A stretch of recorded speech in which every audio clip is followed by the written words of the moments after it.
Rain falls on Kamino in endless sheets. Sand drifts across Tatooine in slow, whispering waves.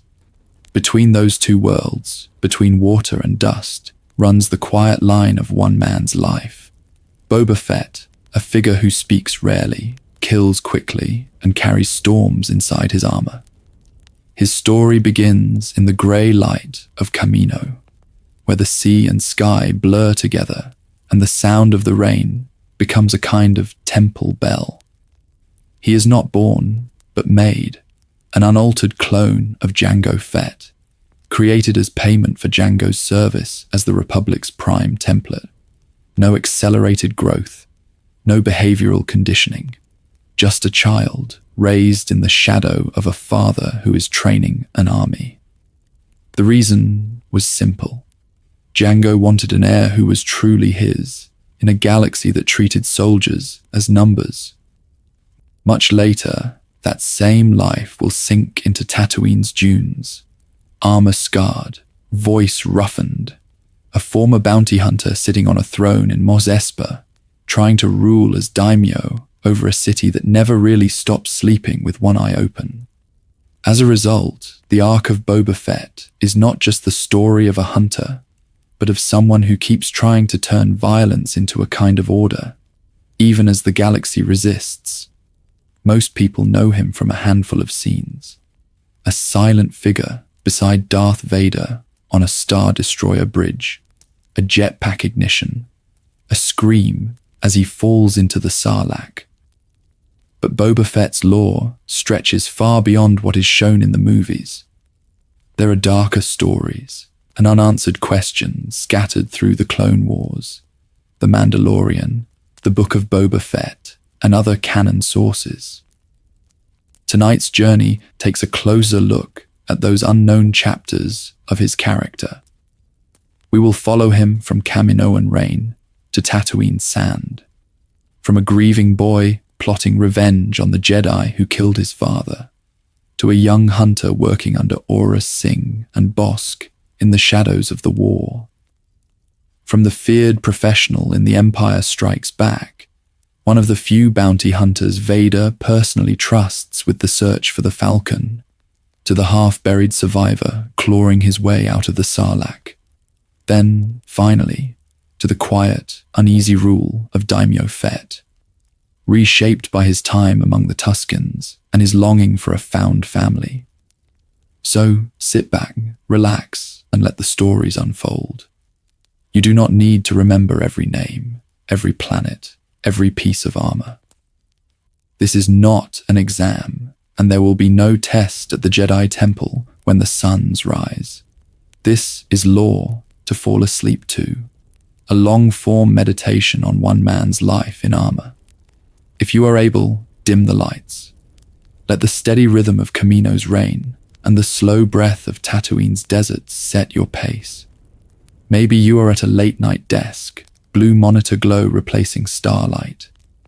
Maybe you are on a long drive, the road ahead as empty as the dune sea. Or perhaps you are already in bed, drifting somewhere between waking and dreams. We always enjoy seeing where you're watching from, so if you feel like it, you can share where in the galaxy you're listening from. For now, simply let your breathing slow and follow that thin line between storms. This is the rise and fall of Boba Fett. A face behind the helmet. Why Boba Fett's story matters. Boba Fett is a strange kind of legend. He began at the edge of the frame, a silent shape in battered armor, and yet his name settled over the galaxy like a whispered threat. He spoke a handful of lines. He stood in the background of crowded scenes. But somehow, that visor, that stillness, felt more dangerous than an entire battalion of stormtroopers. For many viewers, that was the first impression. A background figure whose presence seemed to bend the room around him. In The Empire Strikes Back, he is simply one hunter among many, standing on a Star Destroyer bridge while Darth Vader issues orders. He does not boast, he does not explain. When he tracks Han Solo to Cloud City, it feels inevitable, as if the force of the galaxy's fear has already chosen its champion. The reason was simple. He looked like someone who had never failed. Inside the story itself, the myth grew even larger. People spoke about a man who never removed his helmet, a hunter who could find anyone, anywhere, no matter how far they ran from the core worlds or how deep they hid in the outer rim. Darth Vader trusted him with the most delicate work. Crime lords paid extra just to know his armor was on their side. As a result, the image of Boba Fett became a kind of armor of its own, a legend wrapped around a very human core. Because beneath that mask was not an ageless phantom, but a clone. An unaltered copy of Jango Fett, the Republic's template soldier and one of the greatest bounty hunters of his age. Boba was raised on Kamino, among a sea of brothers who would call the Jedi General and march under the Republic's banner, while he remained something different. A child, not a trooper, bred for attachment to one man alone.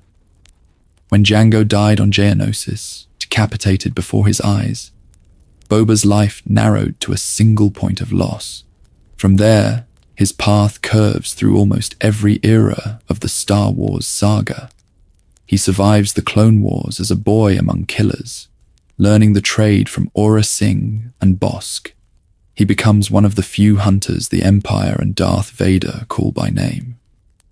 He falls into the Sarlacc on Tatooine and later claws his way back out, reshaped by captivity, by the Tuskens, and by the slow decision to rule Mos Espa rather than haunt it. Publicly, he is the unstoppable hunter. Privately, he is still the sun chasing a shadow he can never quite reach. This video will move carefully through that entire journey, from Kamino's reign to the red dust of Geonosis, through the long, dark times when Jedi temples fell and bounty hunters thrived, into the Sarlacc's darkness and the quiet fires of Tusken camps, and finally, to the uneasy throne of Daimyo Fett. If you sit back, relax, and let the stories unfold, you may feel the rise of his legend and the slow, almost reluctant fall that follows.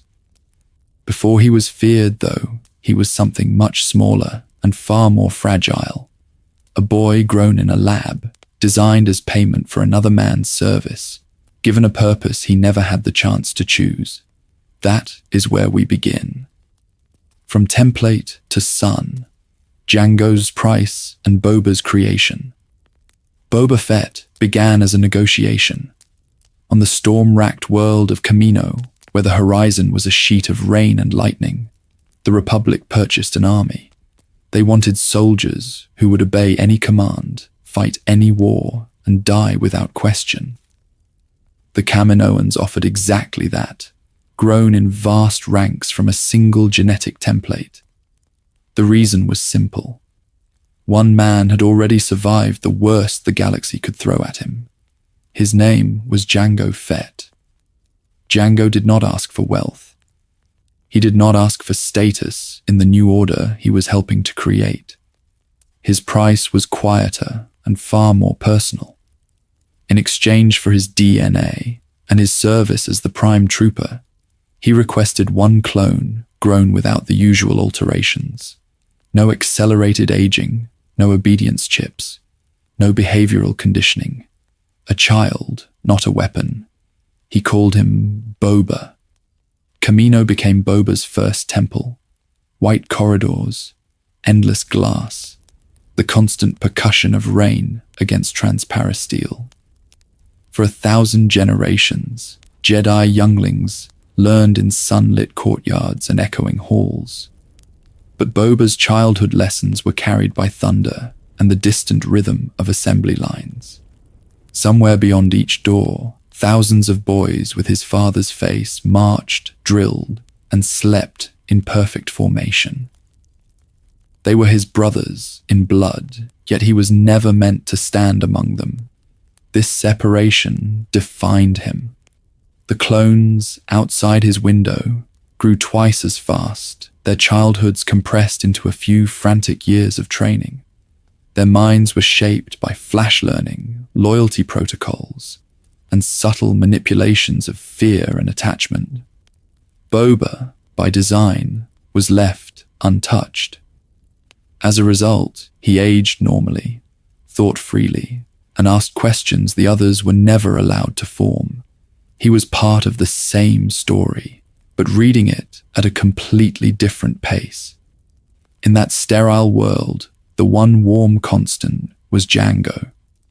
When the Kaminoan technicians were finished with their measurements and medical scans, the armored man would appear, heavy footsteps softened by the polished floors. Training began early. Blasters sized for small hands, practice blades that still carried weight, hollow projectors replaying hunts from a dozen systems. Jango taught him how to track a target through a crowded city, how to listen for lies in a client's voice, how to fire once and move before anyone could fire back. But beneath every lesson was something darker. Jango knew exactly what he was doing. He was building an heir to a violent profession, shaping this unaltered clone into the next Fett who would walk the galaxy as a hunter. Their moments of quiet, shared meals, simple conversations about ships and distant worlds, sat side by side with the knowledge that Boba's future would be paid for in other people's lives. Father, son, and storm. That was the world Boba knew. He could not yet sense how fragile it was, or how quickly the force of war would tear it open. On Kamino, the rain never stopped. On Geonosis, the sky would be clear, the sand dry, and in that arena of blaster fire and Jedi blades, everything Jango had built would end in a single, echoing moment. Geonosis, the day Boba Fett became an orphan. On Geonosis, the storm finally broke. No rain, no crashing waves, just hard sunlight, red dust, and a roaring crowd as the first battle of the Clone War unfolded beneath a single watching child. Boba stands in the viewing stands beside Jango, high above the arena floor. He is small. The armor beside him is not. Below, 3 prisoners are chained to pillars, strange beasts released, and the spectacle feels almost ritualistic, like something that has happened for 1,000 generations. At first, it is a show. Then the Jedi arrive, and it becomes something else. From Boba's vantage point, the sand is a stage, and the Jedi are intruders in his father's world. Blue and green blades ignite across the arena, cutting through droids, creatures, and dust. The Force moves like a storm front, but what Boba sees most clearly is Jango dropping from the balcony into the chaos, jetpack flaring, blasters already in his hands.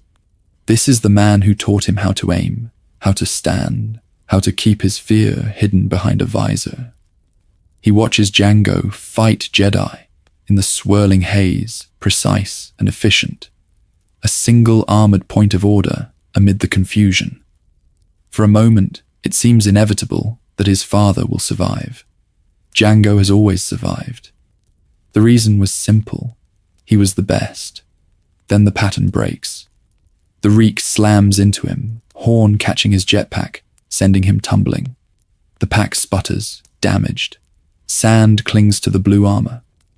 And across the arena, a purple blade turns, and Mace Windu begins to walk toward him. From the stands, Boba can do nothing. The Jedi Master advances through blaster fire as if the battle has narrowed to a single line between 2 men. Jango rises, shoulders squaring, helmet tilting up in defiance. Blaster bolts flash. The purple blade answers. And then, in one clean, almost quiet motion, Mace Windu beheads Jango Fett. The helmet arcs away. The armored body drops. The arena keeps roaring, but for Boba, everything goes silent. That image, the severed head in the sealed helmet, the lifeless armor collapsing into the dust, will replay in his mind for the rest of his life. As a result, every Jedi he meets afterward is standing in Mace Windu's shadow. When the battle moves on, the cameras and commanders look elsewhere. The clones march. The Jedi regroup. The war begins. And down on the empty arena floor, Boba walks alone to where his father fell. There are no words in this moment, and none are needed. He lifts the helmet with both hands, small fingers pressing into the cold metal, holding it close to his chest. The visor stares back at him, blank and unblinking, and you can almost feel the shape of his future hardening around that silence. In that quiet, the armor stops being just protection. It becomes a grave marker. The helmet is both shield and tombstone, a face that will never age, never change, never look at him with pride again. When Boba later chooses to wear that same style of Mandalorian armor, to hide his own features behind a T-shaped visor, he is not just copying a profession. He is putting on a legacy he is terrified to lose, and an identity he is afraid to live without. From this point on, every bounty he accepts, every alliance he forges in the shadows of the galaxy, is filtered through that single loss. He is a child trying to live up to a dead man's image, hunting Jedi, criminals, and eventually rebels with the same relentless focus Jango showed in that arena. If you sit back, relax, and let the stories unfold across the Clone Wars, you will see him return to Geonosis in his mind again and again, especially when he sets his sights on Mace Windu. The war will give him mentors and monsters, temporary families and fresh betrayals. But under all of it, there is still a boy in the sand, holding a helmet that suddenly weighs as much as an entire life.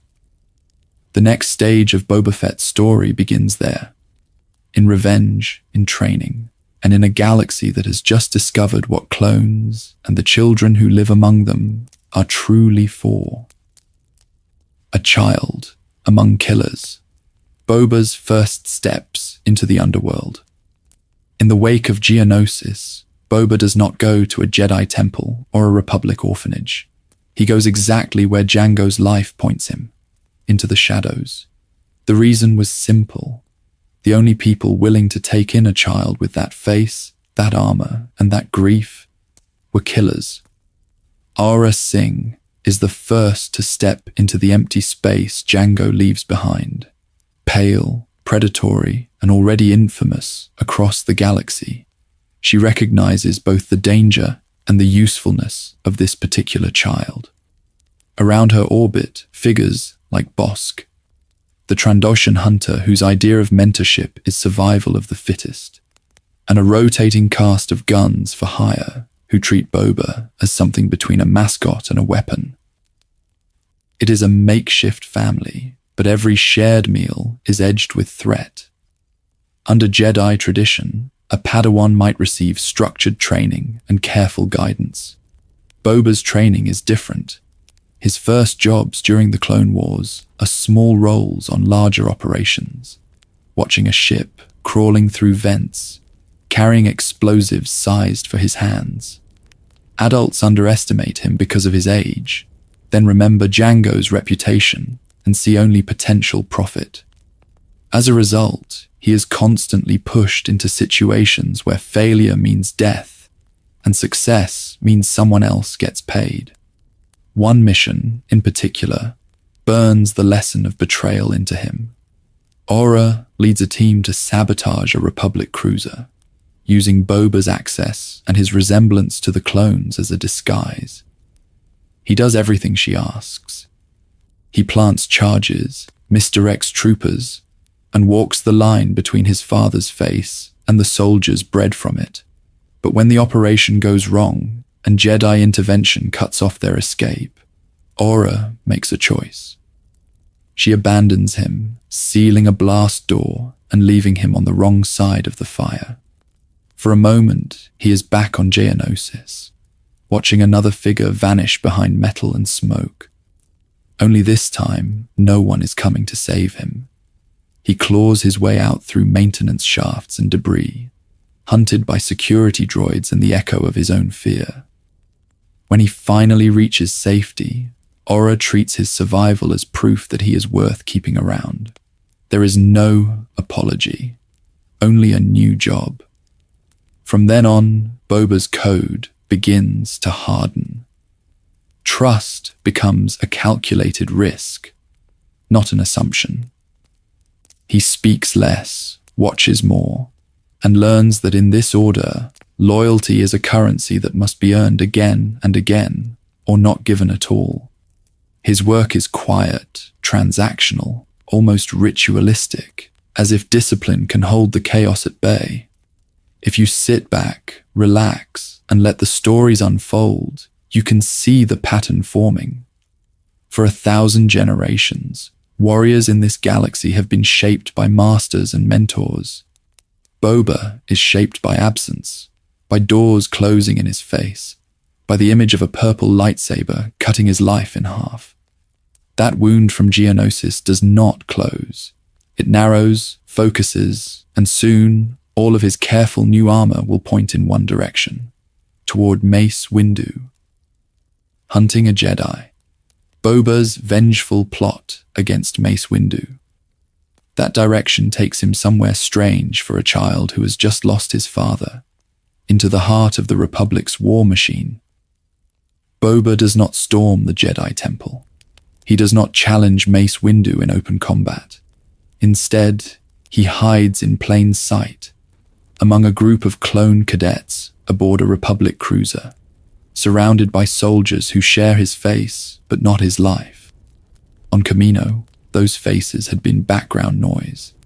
Here, they are his camouflage. He assumes the name of a cadet, marches in their formation, sleeps in their barracks. The other boys joke, bicker, and dream about their future under the Jedi Order. They are children, bred for war, still early in their training. Boba watches them with a quiet intensity, learning their routines, their slang, the small rituals that make them feel like brothers. He lets them think he is one of them.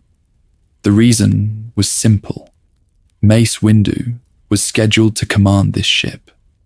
Boba's plan is not a single, reckless strike. It unfolds in stages.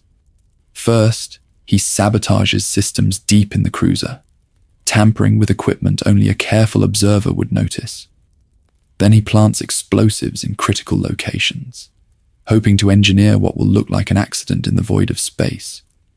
No duel, no dramatic confrontation. Just a sudden failure, a shattered deck, and a dead Jedi Master. For 1,000 generations, vengeance in this galaxy has often burned hot and loud. Boba's burns cold. He sneaks away from his squad mates, sets charges near the bridge, and programs them to detonate when Windu is present. As a result, we see a child operating with the patience and calculation of a seasoned hunter. He knows the Force is with the Jedi, so he chooses a method that seems to leave nothing to chance. Yet there is a tension running under every step of this plot. Living among the clones means living among mirrors. Some of the cadets are suspicious of his distance. Others, sensing only another brother, reach out. They share food with him. They cover for him when he slips away. One of them nearly dies when Boba's trap springs at the wrong moment. The accident he tried to design for Mace instead threatens boys who never chose any of this. The story pauses there, in that moral dissonance. He wants Windu dead. He does not want to be the one who kills his own reflection. The plan fails. Mace survives the sabotage, and Boba's true identity is exposed. He flees, is hunted, and is eventually captured, his calm mask cracking just enough to show the grief underneath. But the attempt reveals something important. His pain has already hardened into a lifelong vendetta, not only against one Jedi, but against the entire system that grew an army from his father's body and then discarded him. So as you sit back, relax, and let the stories unfold, the wider shift becomes clear. Boba has failed to kill Mace, but the Jedi are already standing on a crumbling ledge. Soon the Republic will fall, the temple will burn, and this boy without a place will have to carve one out in a new, darker order that rewards exactly the kind of hunter he is becoming. Prison, loss, and lessons. How failure shapes young Boba. That new order does not arrive overnight. Before the temple burns, before the Empire's banners rise, Boba Fett disappears into something far smaller and quieter. A cell. Republic custody is not dramatic for him. There are no daring escapes, no grand speeches, just the slow erosion of a child's rage against durasteel walls. Days blur together. Lights cycle from bright to dim. The hum of a distant generator replaces the roar of starships and blasters. In that stillness, without a rifle in his hands, or Aurra Singh whispering in his ear, Boba is left alone with one thing he has been running from since Geonosis: his own thoughts. He replays the bridge of the cruiser, Mace Windu walking away, the clones dragging him off. Again and again, the same conclusion settles over him like a weight. He failed. Not because he did not hate enough, but because hate was not a plan. For 1,000 generations, warriors in this galaxy have learned the same lesson in different prisons. The reason was simple. Anger can start a fight, but it cannot finish a war. In this period, the Jedi are no longer distant figures in armor and light. They are the ones who bring him food, who check the bindings on his cuffs, who speak to him as if he is more than a weapon that misfired. Plo Koon visits with the same calm he used on frightened clones. Ahsoka Tano, only a little older than Boba, crosses his path with wary curiosity rather than open hostility. They do not excuse what he tried to do. They do not pretend Jango's death did not happen. Instead, they ask him what he wants his life to be when the killing stops. For a boy raised to believe all Jedi are monsters, this is disorienting. It does not erase his grief or his attachment to Jango's memory, but it complicates the story he has been telling himself. If some Jedi can show mercy, then the galaxy is not as cleanly divided into targets and allies as Aurra promised. As a result, Boba begins to shift his focus. Revenge is still there, a cold star on his horizon, but survival moves to the foreground. He studies guards' routines. He times patrols. He listens more than he speaks. Patience becomes another form of training, as important as any lesson he once received on Kamino. Emotions are folded inward, layered under discipline and calculation. When the moment finally comes, whether it is a transfer gone wrong, a sympathetic contact in the underworld, or the simple chaos of the Clone Wars reaching even into Republic facilities, Boba does not explode. He slips away. The boy who returns to the underworld is different. His movements are tighter, more economical. He talks less. Contractors who once saw a grieving child now find a small, cold professional who asks precise questions about targets, payment, and risk. He still wears Jango's face, still carries the echo of that loss, but he no longer lets it dictate his every shot. So by the time the war grinds toward its terrible conclusion, Boba is already positioning himself. The Jedi he met in captivity may not all deserve his blaster, yet the Order itself is weakening. The Republic is cracking. And somewhere in the shadows, powers are gathering that will soon need hunters who do not ask why. When the Empire finally rises, there will be more work than ever for Boba Fett. The only real question is what that work will turn him into next. The Clone Wars end, the Hunters rise, Boba in a changing galaxy.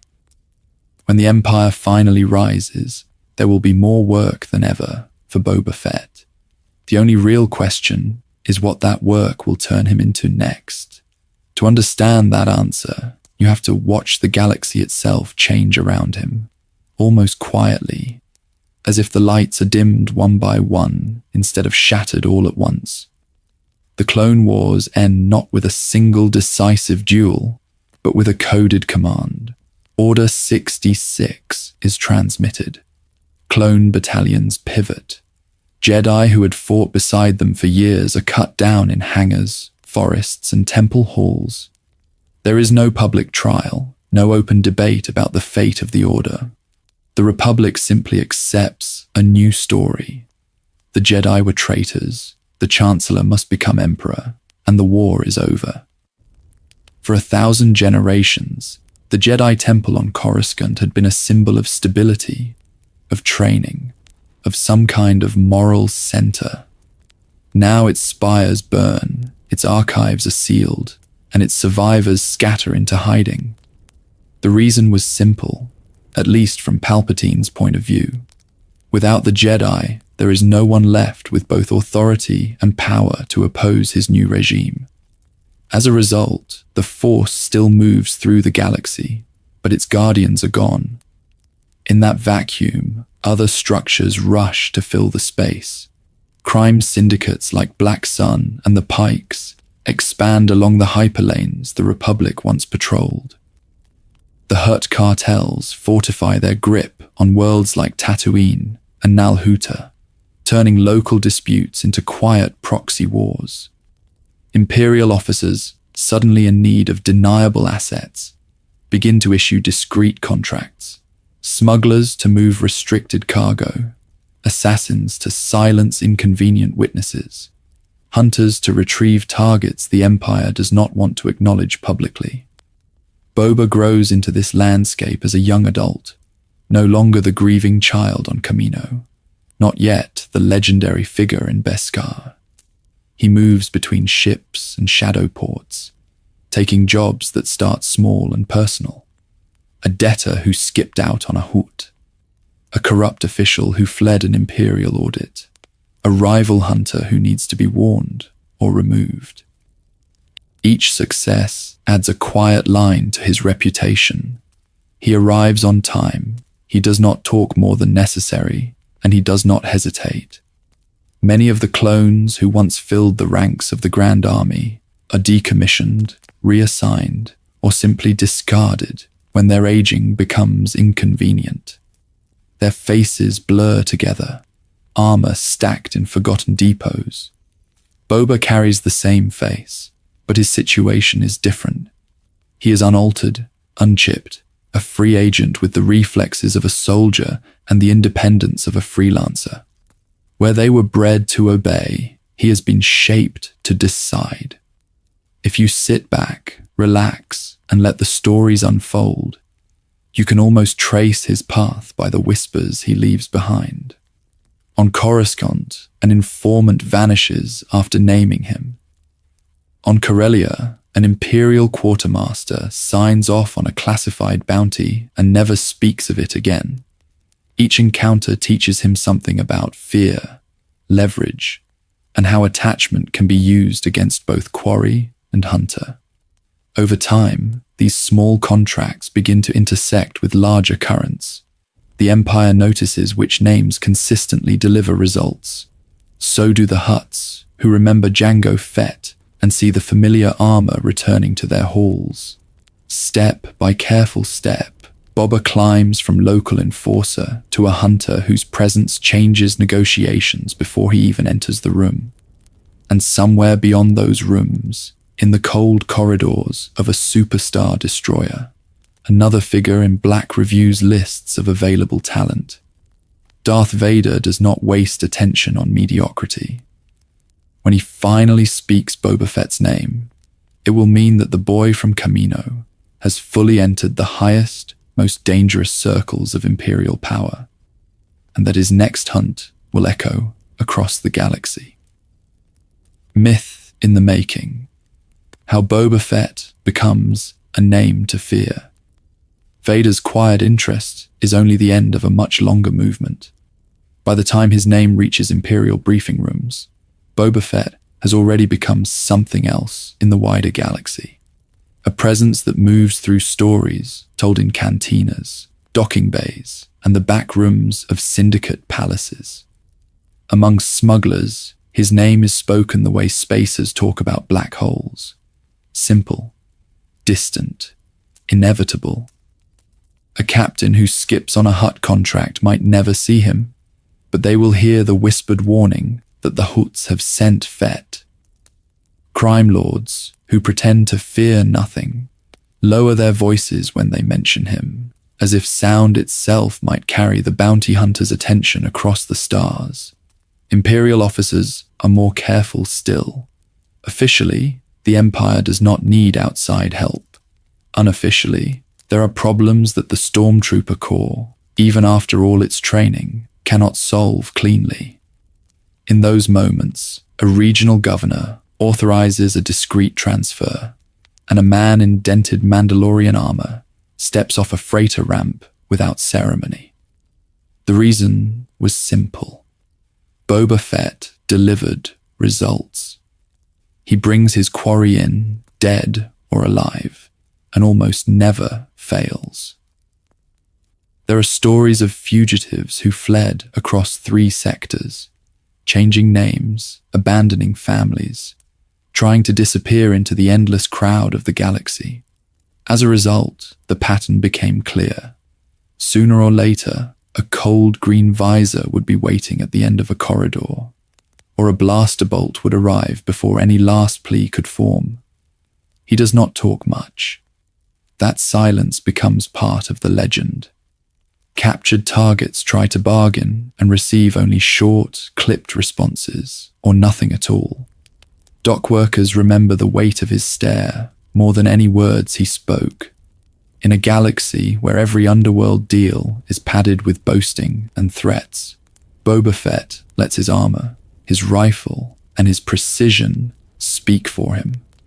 The armor itself carries its own power. The T-shaped visor, inherited from Mandalorian warriors who fought and fell for 1,000 generations, turns his face into a blank, unblinking judgment. People cannot read him, so they project their worst fears into that darkness. To a failed smuggler, he is the Hutt's executioner. To a deserter from the Imperial Order, he is the Empire's shadow. To a frightened child watching from an alley, he is simply what happens when you run out of chances. Canon hints at the work that builds this myth, but often leaves the details in soft focus. We hear of contracts for the Hutts, of fugitives run to ground on distant worlds, of occasional arrangements with the Empire when their interests align.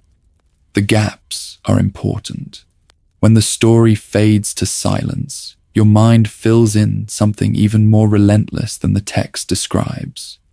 If you sit back, relax, and let the stories unfold, the edges of his legend become sharper precisely because we never see every step. So when we finally return to that superstar destroyer, the moment has been prepared in whispers. On the bridge of a massive warship, Darth Vader stands before a line of hunters.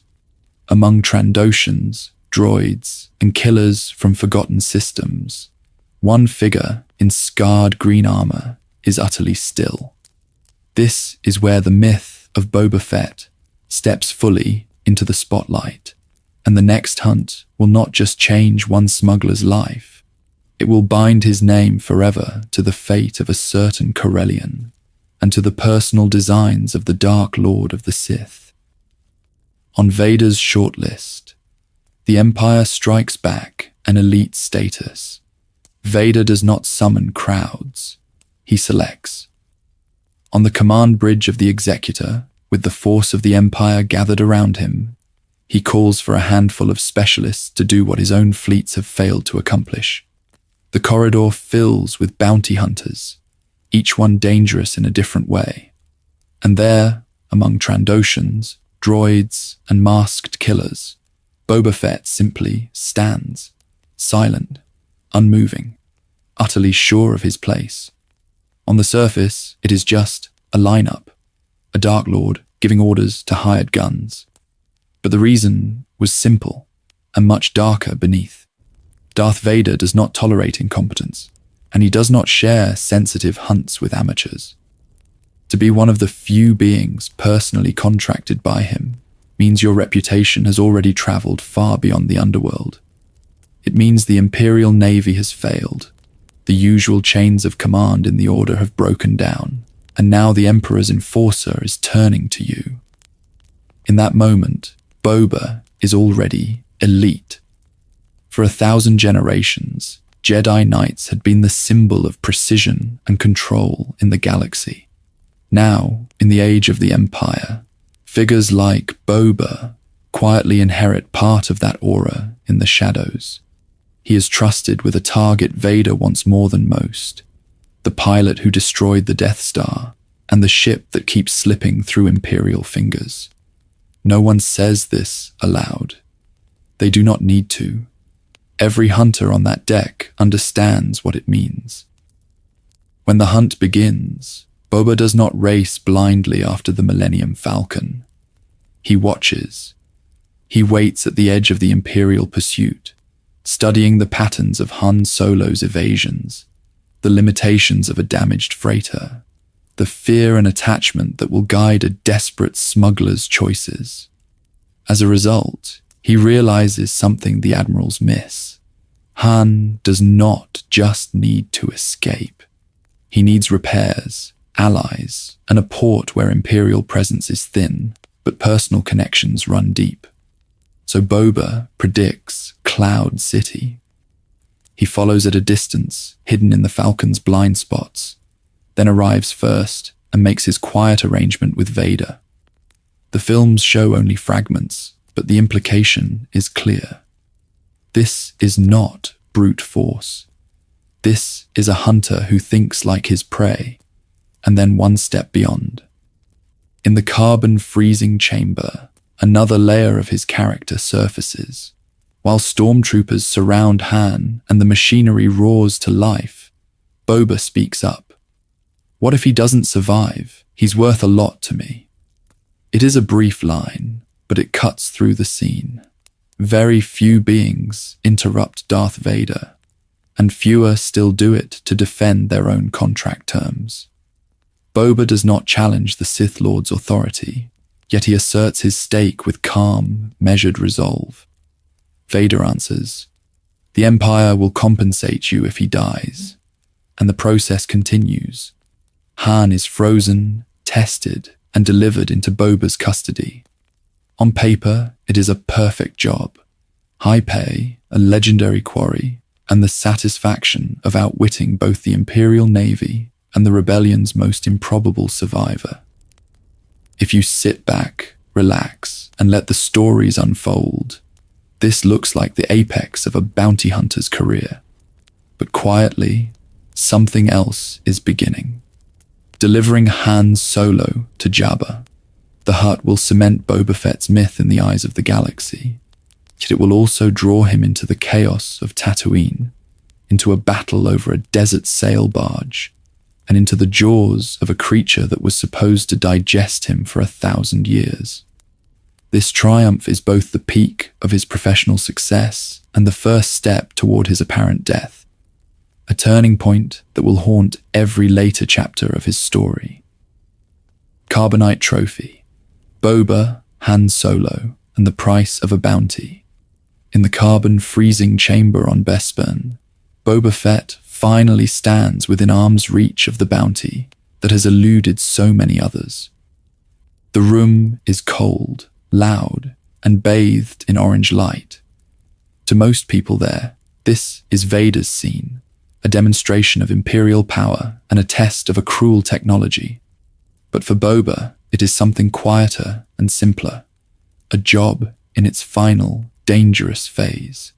He watches as Han Solo is forced onto the platform, He hears the Corellian's last defiant words, sees the fear in Leia's eyes, and the heavy resignation in Chewbacca's posture. None of that changes his calculations. The reason was simple. A dead smuggler is worthless to Jabba, and a ruined trophy is almost as bad.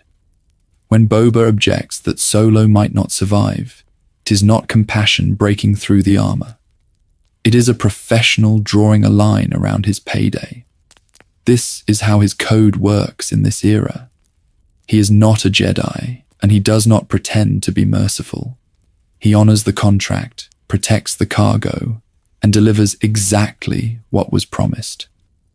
As the carbonite slab hisses and Han's face emerges, frozen in shock, Boba's attention is not on the tragedy of a life paused between heartbeats.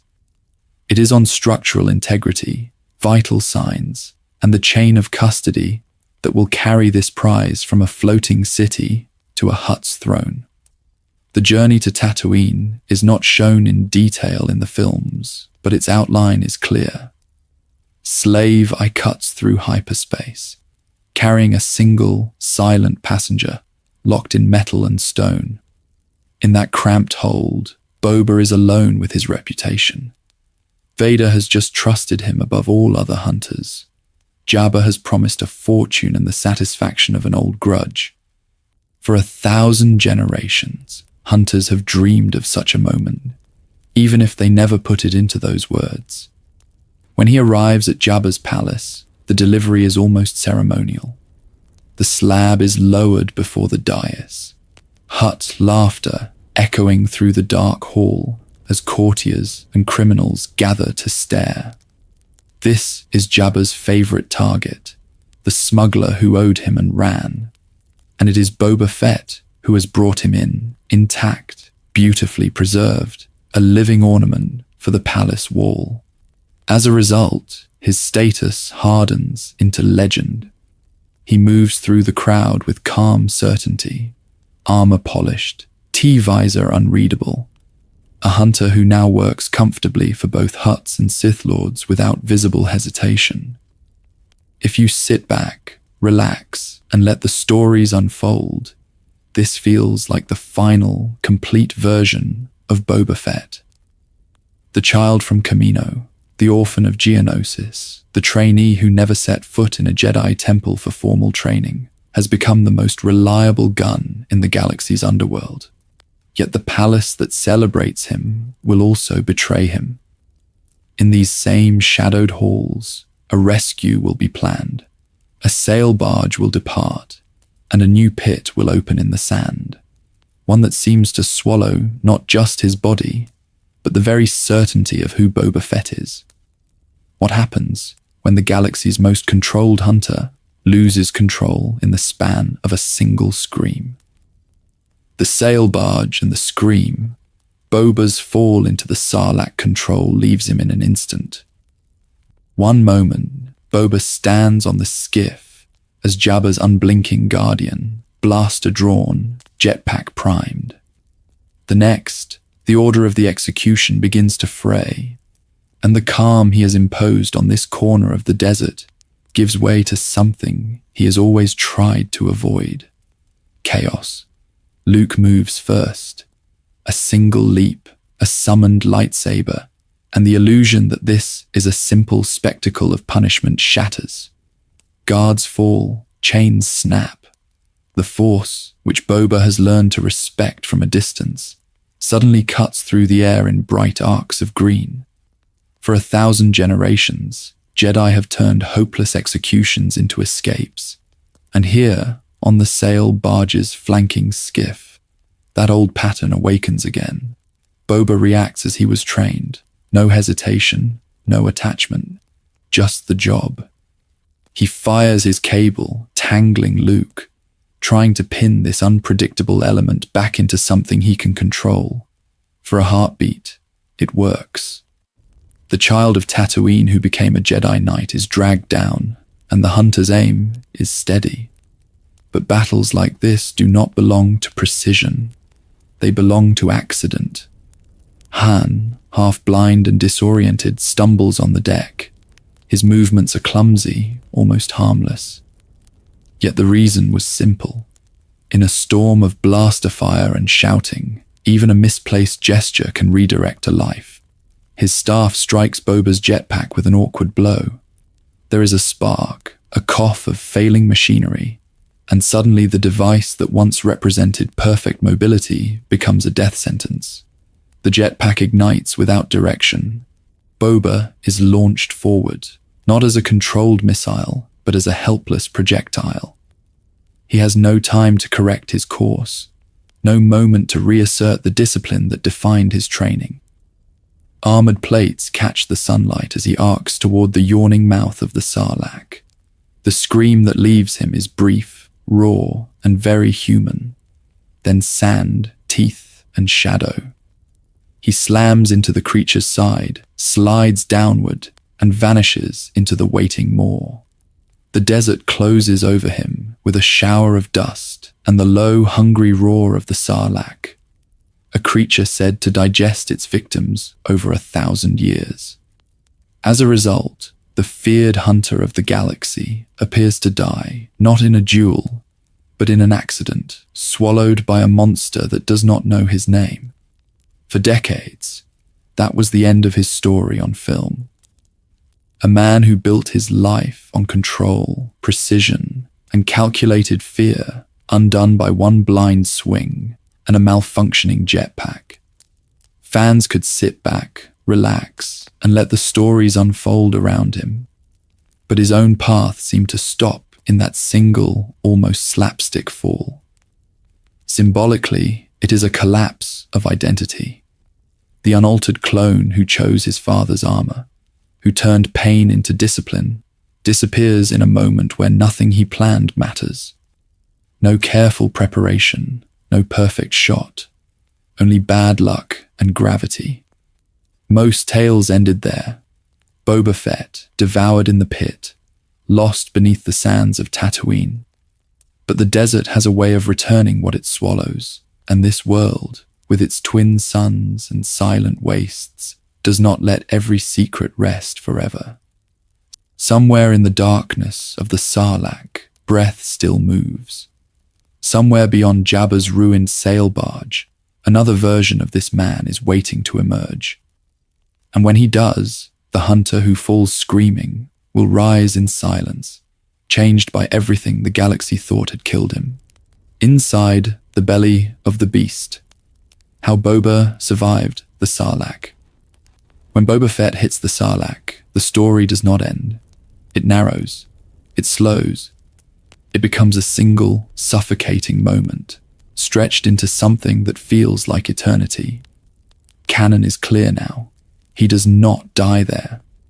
In The Mandalorian and the Book of Boba Fett, we see the armor resurface, the man return, and later material like visual guides and official tie-ins fill in the missing hours.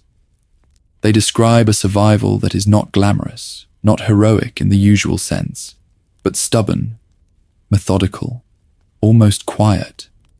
Inside the Sarlacc, there is no sky, no horizon, only darkness broken by the faint, sickly glow of digestive fluids and the distant echoes of other victims dissolving in the pit's slow hunger. The air is thick and wet, heavy with acid vapor that seeps through every gap in his armor. His Beskar plates hold, but the seals are not perfect. The reason was simple. This was bounty hunter gear, not a temple relic meant to withstand a creature that digests its prey for 1,000 years. The acids burn against the undersuit. They creep into joints, find the edges of his gloves, sting his face where the helmet's padding presses his skin. Breathing becomes work. Each inhale tastes of metal and blood. The Sarlacc's tendrils probe at him, testing, trying to pull him deeper into a forest of teeth and pulsing flesh. Boba does not panic. Fear is there, of course, but it is an old companion, one that has followed him since he was a child, watching Jango fall on Geonosis. As a result, he does what his training has always taught him to do: assess, endure, strike. Piece by piece, he maps the creature from the inside, feeling where the walls flex, where the muscles spasm when he moves. His armor is not just protection, it is a weapon system. The flamethrower becomes his first language of defiance. He sends sheets of fire into the Sarlacc's throat, and the beast convulses, its body clenching around him in instinctive agony. Rockets and wrist darts follow, turning the pit into a screaming, thrashing tunnel of meat and sand. Every blast is calculated, not wild, aimed where the contractions feel strongest. Then comes the pattern interrupt, the moment the Sarlacc itself becomes his ladder. Its spasms drive pockets of sand and bone loose, opening a jagged path upward. He claws forward, using the creature's own reactions as rungs, forcing himself toward the distant memory of light. It is not a clean escape. It is a crawl. Eventually, he breaks through. The Tatooine sun hits him like another weapon, blinding and merciless. He emerges half dead, armor scarred and smoking, skin burned, lungs raw from acid and smoke. The pit behind him still moans, but the hunter who climbs free is not the same man who fell. Canon places this escape shortly before the Jawas strip his armor and the Tuskens claim his broken body. If you want every small detail, every visual and line of dialogue, we highly recommend exploring the episodes and companion material that trace his steps across the Dune Sea. For now, it is enough to know this. He survives the Sarlacc, but he does not walk away whole. The desert is waiting, and it will take almost everything that once defined Boba Fett before it gives anything back. So sit back, relax, and let the stories unfold. Because the next chapter is not about the hunter in Beskar. It is about the man in chains, learning what it means to live without the armor at all. Stripped bare, Jawas, loss of armor, and identity. He does not rise from the Sarlacc as a triumphant warrior. He crawls. He claws his way out of the pit and then simply collapses, face first into the sand, the twin suns beating down on scorched Beskar and burned flesh. His breath is shallow, his vision blurs. The armor that once made him a nightmare to smugglers and Jedi alike is now a cracked, sand-caked shell, barely keeping his body together. For a moment, there is only silence and heat. No starships, no contracts, no name. Boba Fett lies there like wreckage washed up from a forgotten war, the force of his will finally meeting a body that can no longer answer its demands. His cape is half melted. The paint on his plates is blistered and blackened. Even his iconic T-shaped visor is streaked and clouded, turning the world into a dim smear of light and shadow. Then the sand moves, not with a monster's roar, but with the soft, methodical clatter of scavengers. A Jawa sandcrawler looms overhead, its silhouette cutting across the sky like a rusted temple of scrap. The reason was simple. Anything that falls in the desert becomes salvage. Armor, weapons, even legends. Tiny hands pry at his gauntlets. Tools scrape against latches and seals. He is too weak to resist, drifting in and out of consciousness as his Mandalorian plates are unfastened one by one. Chest piece, pauldron, knee darts. The jetpack that once carried him across battlefields is hauled away like just another broken machine. When they finally wrench the helmet free, the last image it reflects is the empty horizon. They do not know this is Jango Fett's clone. They do not care that this armor has stood in the presence of Darth Vader or hunted Han Solo across the galaxy. To the Jawas, it is valuable metal. To Boba, it is his skin being peeled away. As a result, when the sand crawler grinds off into the distance, It leaves behind not a hunter in green and durasteel, but a scarred man in a tattered undersuit, half buried in the dunes and utterly unarmed. For 1,000 generations, warriors in Mandalorian armor have treated their helmets as their identity, their lineage, their right to stand in battle. Boba took that further. He chose to wear his father's face in metal, to keep Jango alive every time he stepped into a fight. Now that face is gone. There is no visor to hide behind, no myth to project. Only burned skin, aging muscles, and a lifetime of unprocessed grief. This is the liminal space between death and rebirth. He is not the child on Kamino, watching clones march in perfect order. He is not the feared bounty hunter aboard the Executor. He is something in between, stripped of every visible sign of power, forced, whether he wills it or not, to confront who Boba Fett is without the armor, without the name, without the contract. And the desert is not finished with him yet.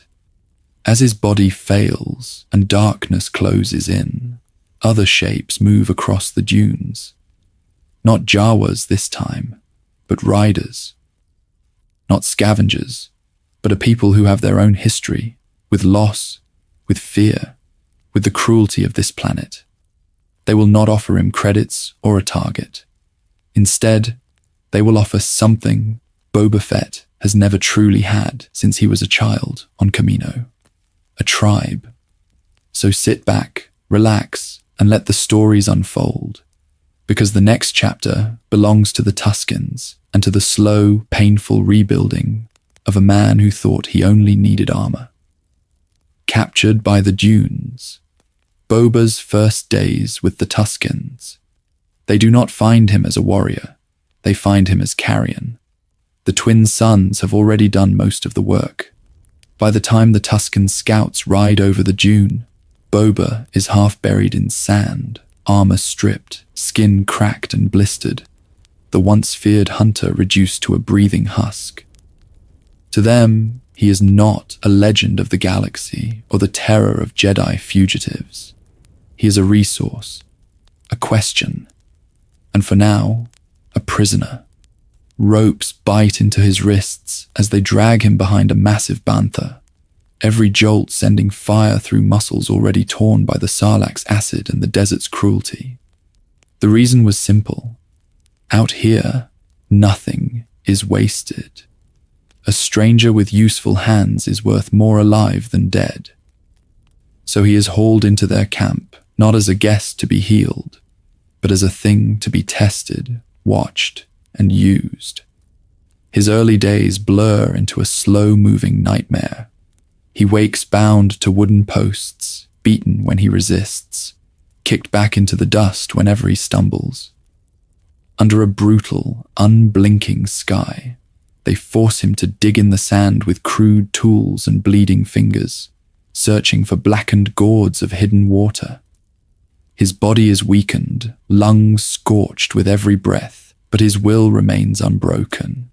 This is a man who crawled out of a living grave. He will not bow easily. At first, he sees them the way most off-worlders do. Savage raiders, mindless killers who slaughter moisture farmers and ambush pod racers for sport.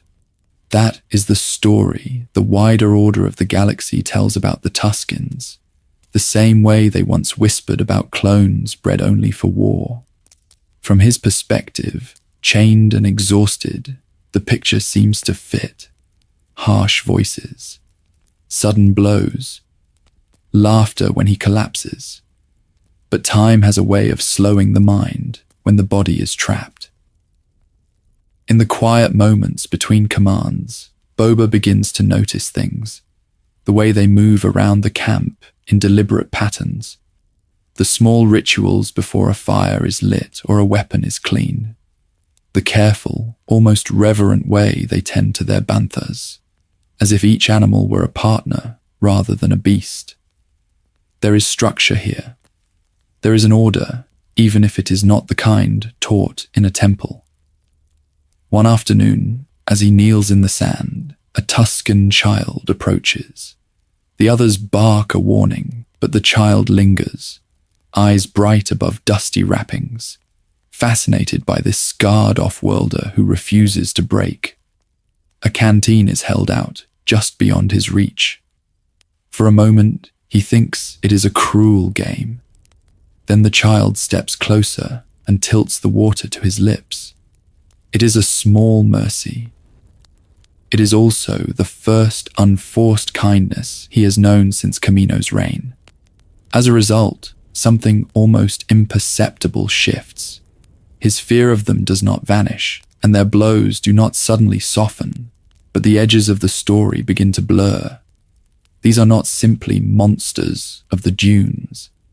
They are a people with rules, with attachment to each other, with a hard, defensive love forged by a planet that kills the weak.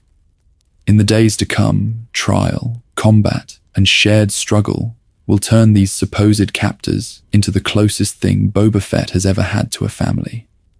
But before that can happen, the desert will demand one more test, one that not every prisoner survives. So sit back, relax, and let the stories unfold, because the next ordeal waiting beneath the sand will decide whether Boba remains a chained outsider or earns the right to stand among them. Earning the Gaddafi, trials, monsters, and Tusken, respect. The test does not arrive with ceremony. It comes with a scream. In the deep blue of Tatooine's night, when the fire has burned low and the tribe sleeps in scattered circles, a Tusken child's cry tears across the dunes. Sand shifts. Something massive moves beneath the surface, and the former bounty hunter, still bound in his own mind by chains, is suddenly running toward danger instead of away from it. The creature that erupts from the ground is all teeth and pale limbs, a buried nightmare awakened by the tribe's scavenging. It seizes the child and a raider in the same motion. For a moment, Boba is back in another life, watching helplessly as a father is taken from his child. This time, the roles are reversed. This time, he refuses to stand still. He hurls himself onto the monster's back. His chains become a weapon. Sand whirls around them as it rears and thrashes, and each movement is a quiet echo of the training he once received in the Jedi Temple's shadow, filtered through Kaminoan drills and bounty hunter survival. The reason was simple. He has spent his entire life learning how to kill. Now, for the first time in years, he kills to save. When the creature finally collapses, broken by leverage and desperation, the child is alive. The raider is alive. Boba stands alone on the carcass, chest heaving, framed by twin moons and drifting dust. Around him, the Tuskens stare. A few hours earlier, he was an expendable prisoner. Now, something in that unspoken order has shifted. They bring him water without hesitation.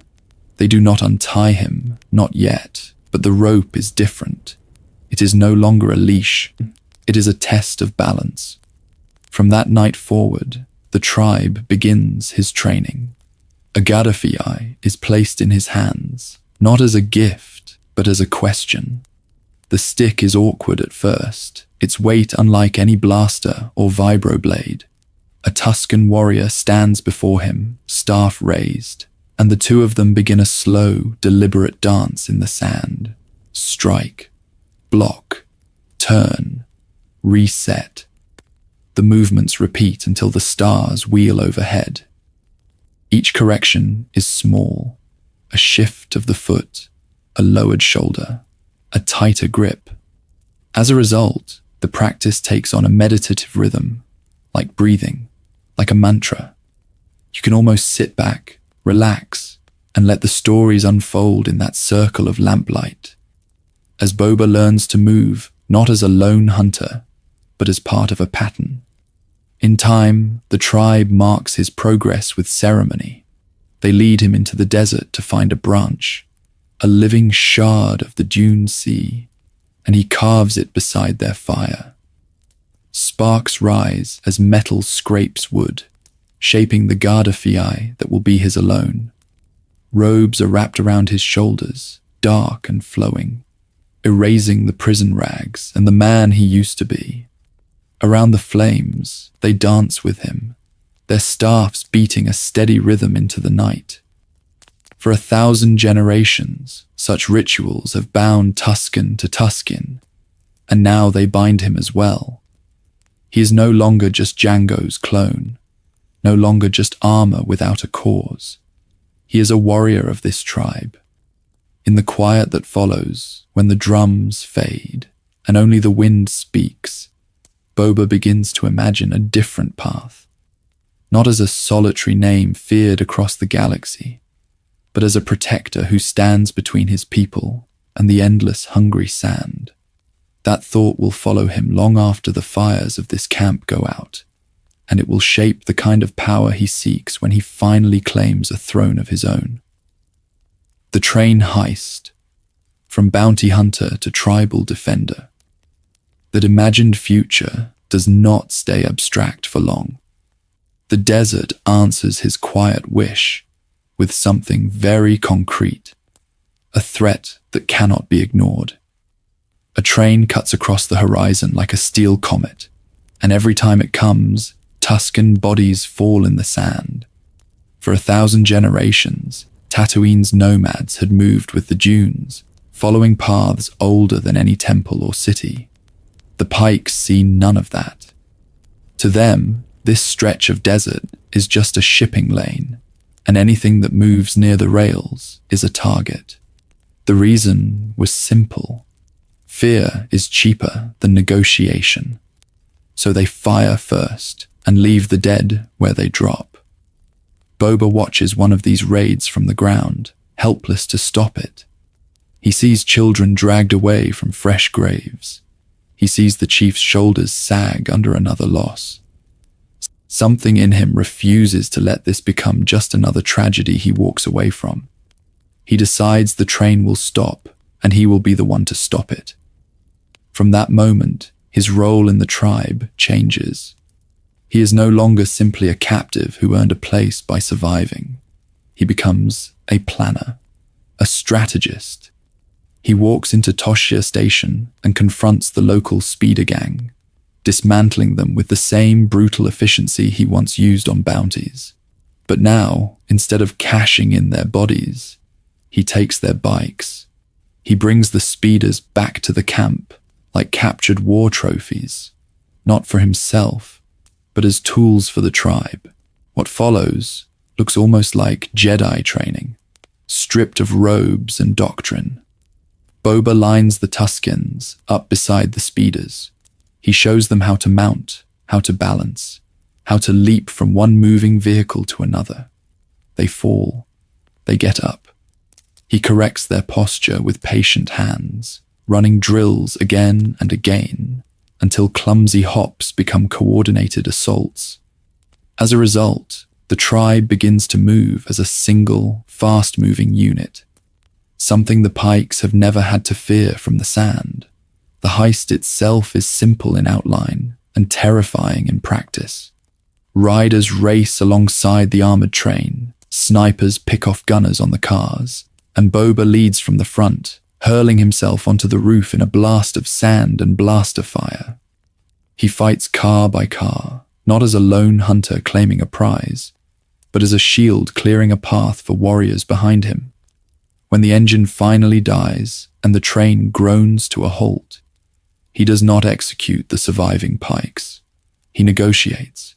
He tells them these are ancestral lands, that the tribe will be respected, that safe passage must be shared.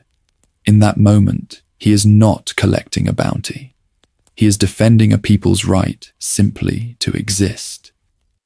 That night, the mood in the camp shifts. The Tuskens build a great fire. They pass him a carved Gaddafi, no longer as a weapon he stole, but as a symbol he has earned.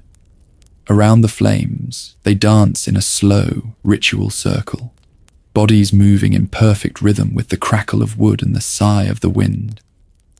Boba joins them, his movements at first uncertain, then gradually synchronized, as if some buried part of his armor-trained body remembers what it is to move with others instead of against them.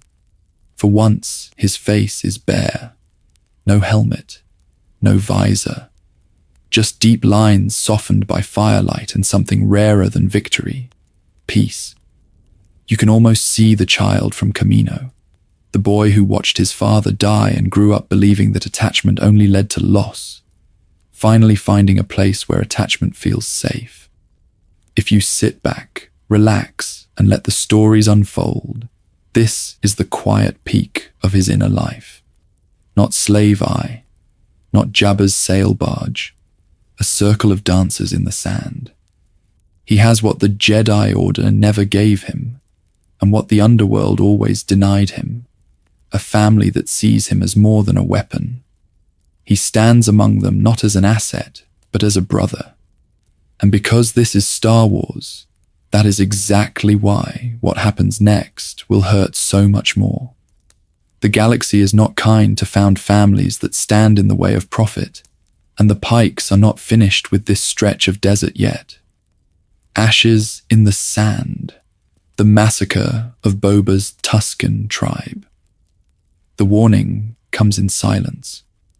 Boba rides back across the dunes, expecting another night around the fire, another quiet lesson in how to move with the desert instead of against it.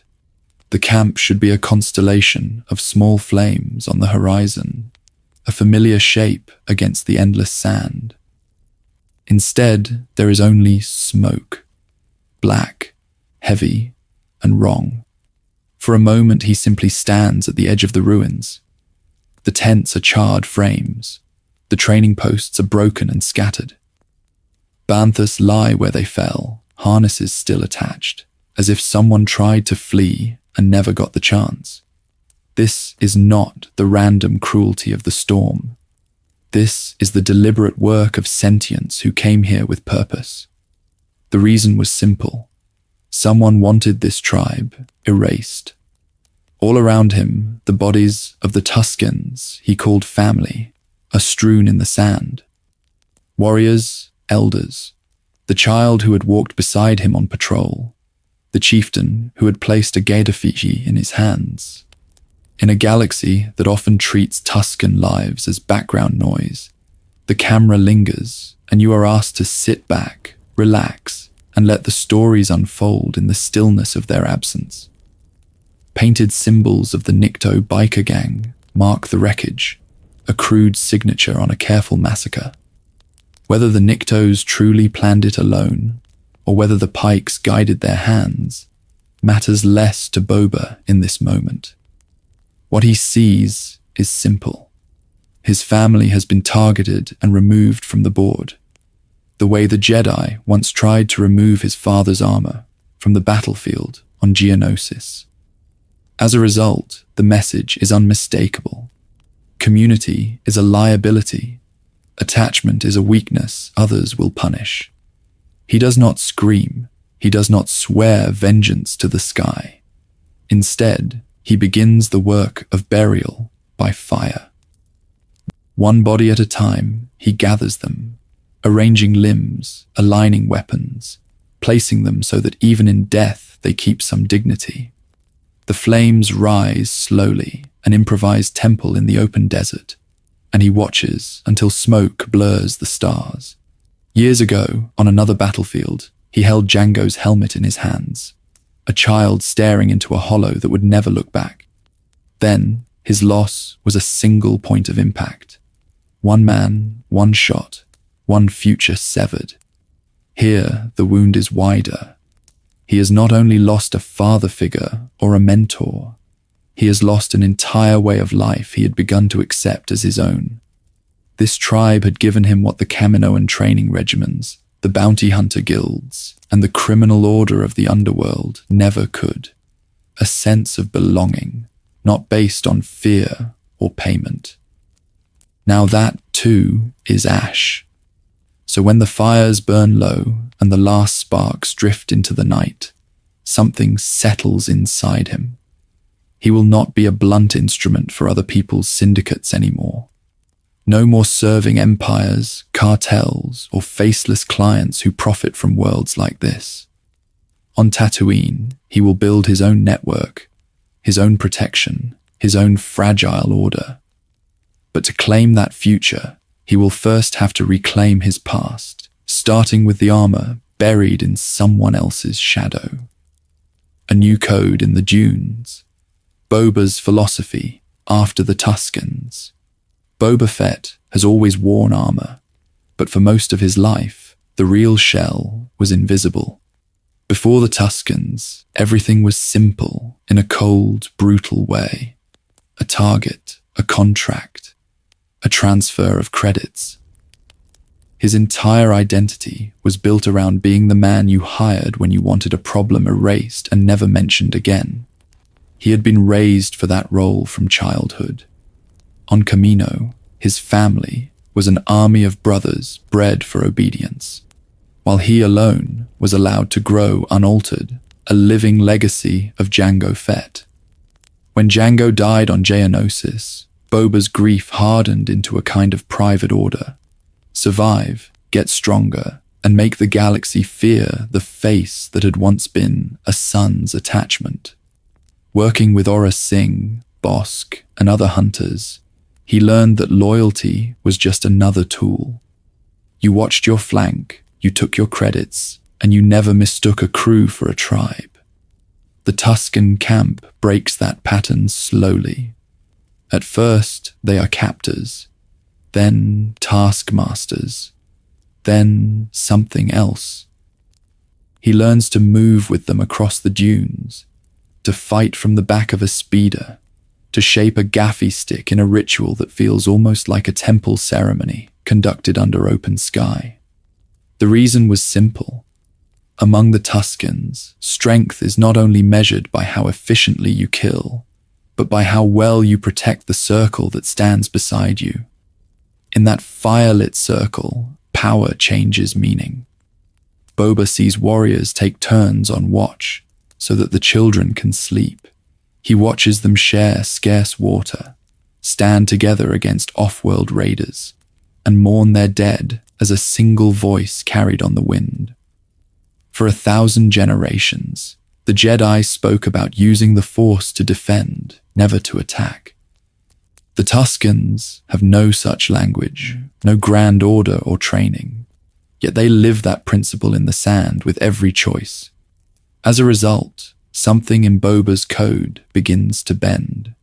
He starts to believe that fear is a fragile currency. It buys silence, not loyalty. It keeps people in line, but it never makes them stand and fight when the blasters come out. Respect, he realizes, might be harder to earn, but it can turn strangers into a shield. Even on Tatooine, even in the shadow of syndicates that have fed on this world since the Clone Wars. So when he later speaks of ruling through respect, not fear, it is not an empty slogan.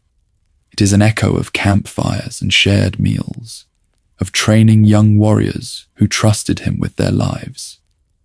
Becoming daimyo is not, in his mind, a simple grab for territory. It is a flawed attempt to rebuild that lost tribe in stone and durasteel, to create a space where no one has to live as a disposable asset the way he once did. But there is a tension he cannot escape. To shape this new future, he must reclaim a symbol forged in his old life. The Mandalorian armor the Jawas stripped from his unconscious body. And when he goes looking for it, the quiet, tribal Boba will collide with the armored legend the galaxy still remembers. Watching from the dunes, Boba's quiet vigil over his armor. So when he learns the armor is gone, Boba does not storm into Mos Espa with blasters drawn. He follows the trail the way he once followed bounties across the stars, but with a new quiet around him. The reason was simple. This time, the armor is not just equipment. It is a symbol of a life he is not sure he wants to put on again. The Jawas have traded it away, piece by piece, until it surfaces on the back of a local lawman. Cobb Vanth, the self-appointed marshal of Mos Pelgo, wears Boba Fett's plates like a legend borrowed from another man's story. From the dunes beyond the town, Boba watches.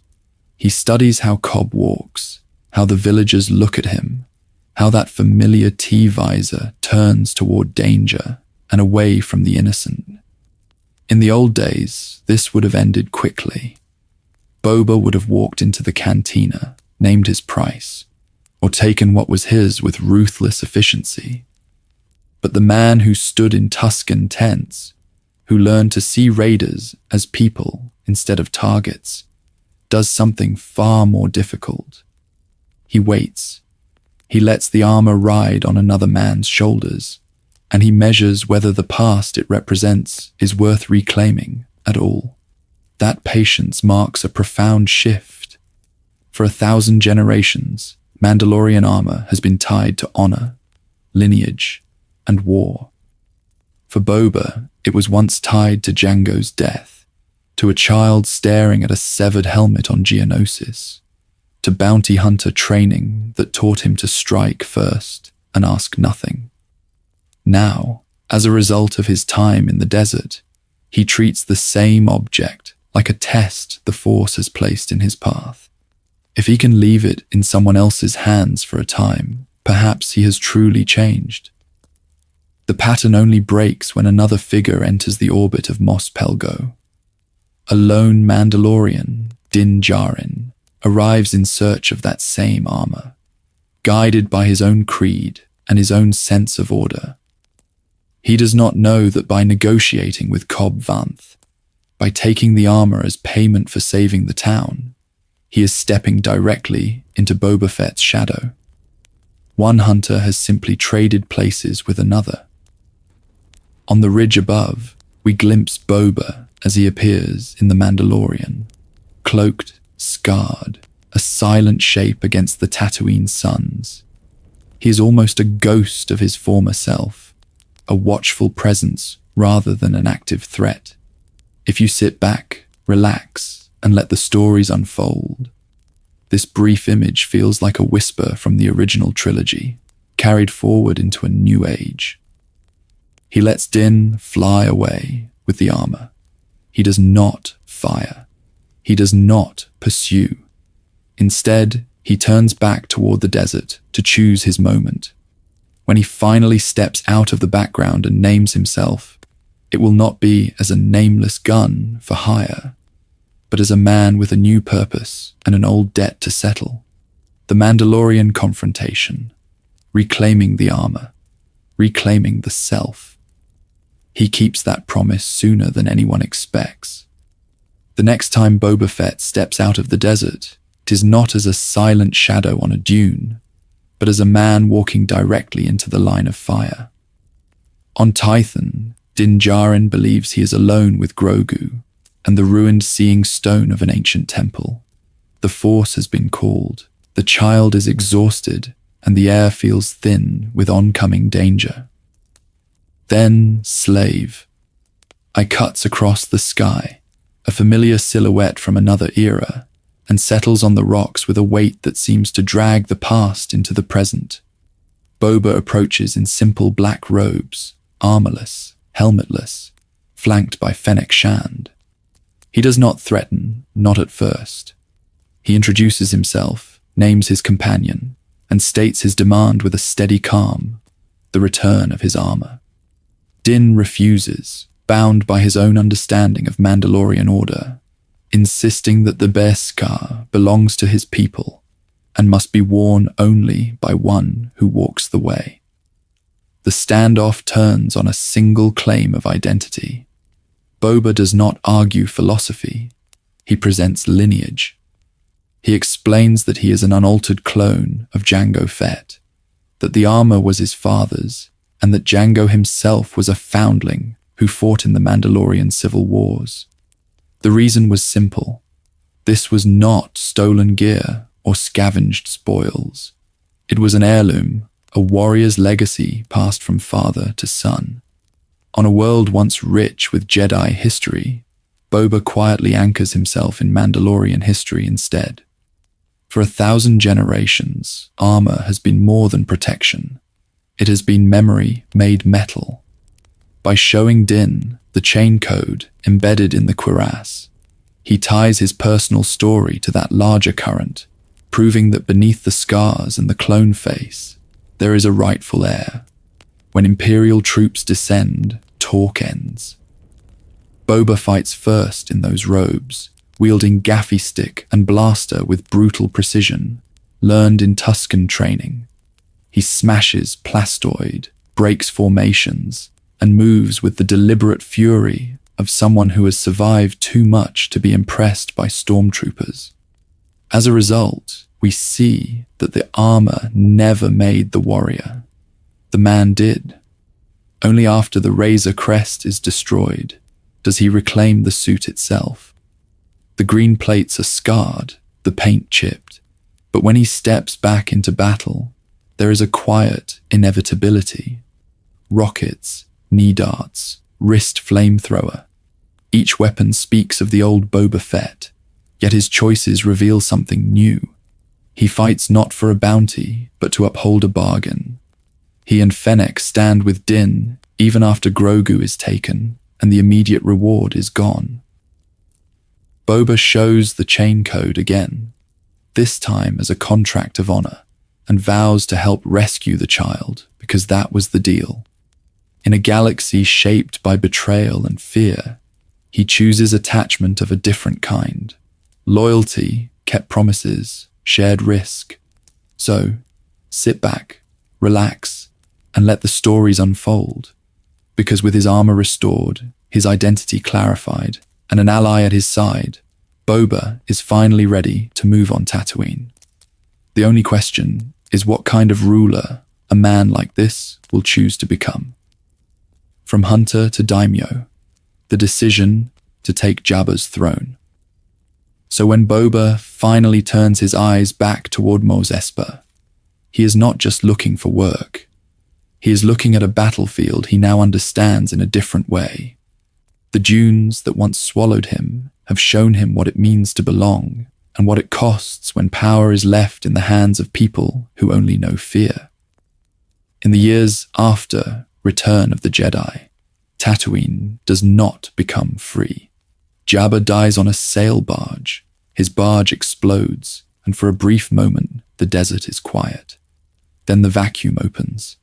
Bib Fortuna slides into the Hutt's throne like a pale shadow, bloated by comfort, but lacking Jabba's authority. Around him, rival syndicates, street gangs, and off-world investors move in, sensing weakness. The old order of tribute and predictable cruelty fractures into something more chaotic. Under Jabba, the rules had been brutal but clear. If you paid, you lived. If you crossed him, you died. With Bib, corruption becomes unfocused. Protection money rises, spice traffic increases, and no one is really in control of the routes that run through Mos Espa's spaceport.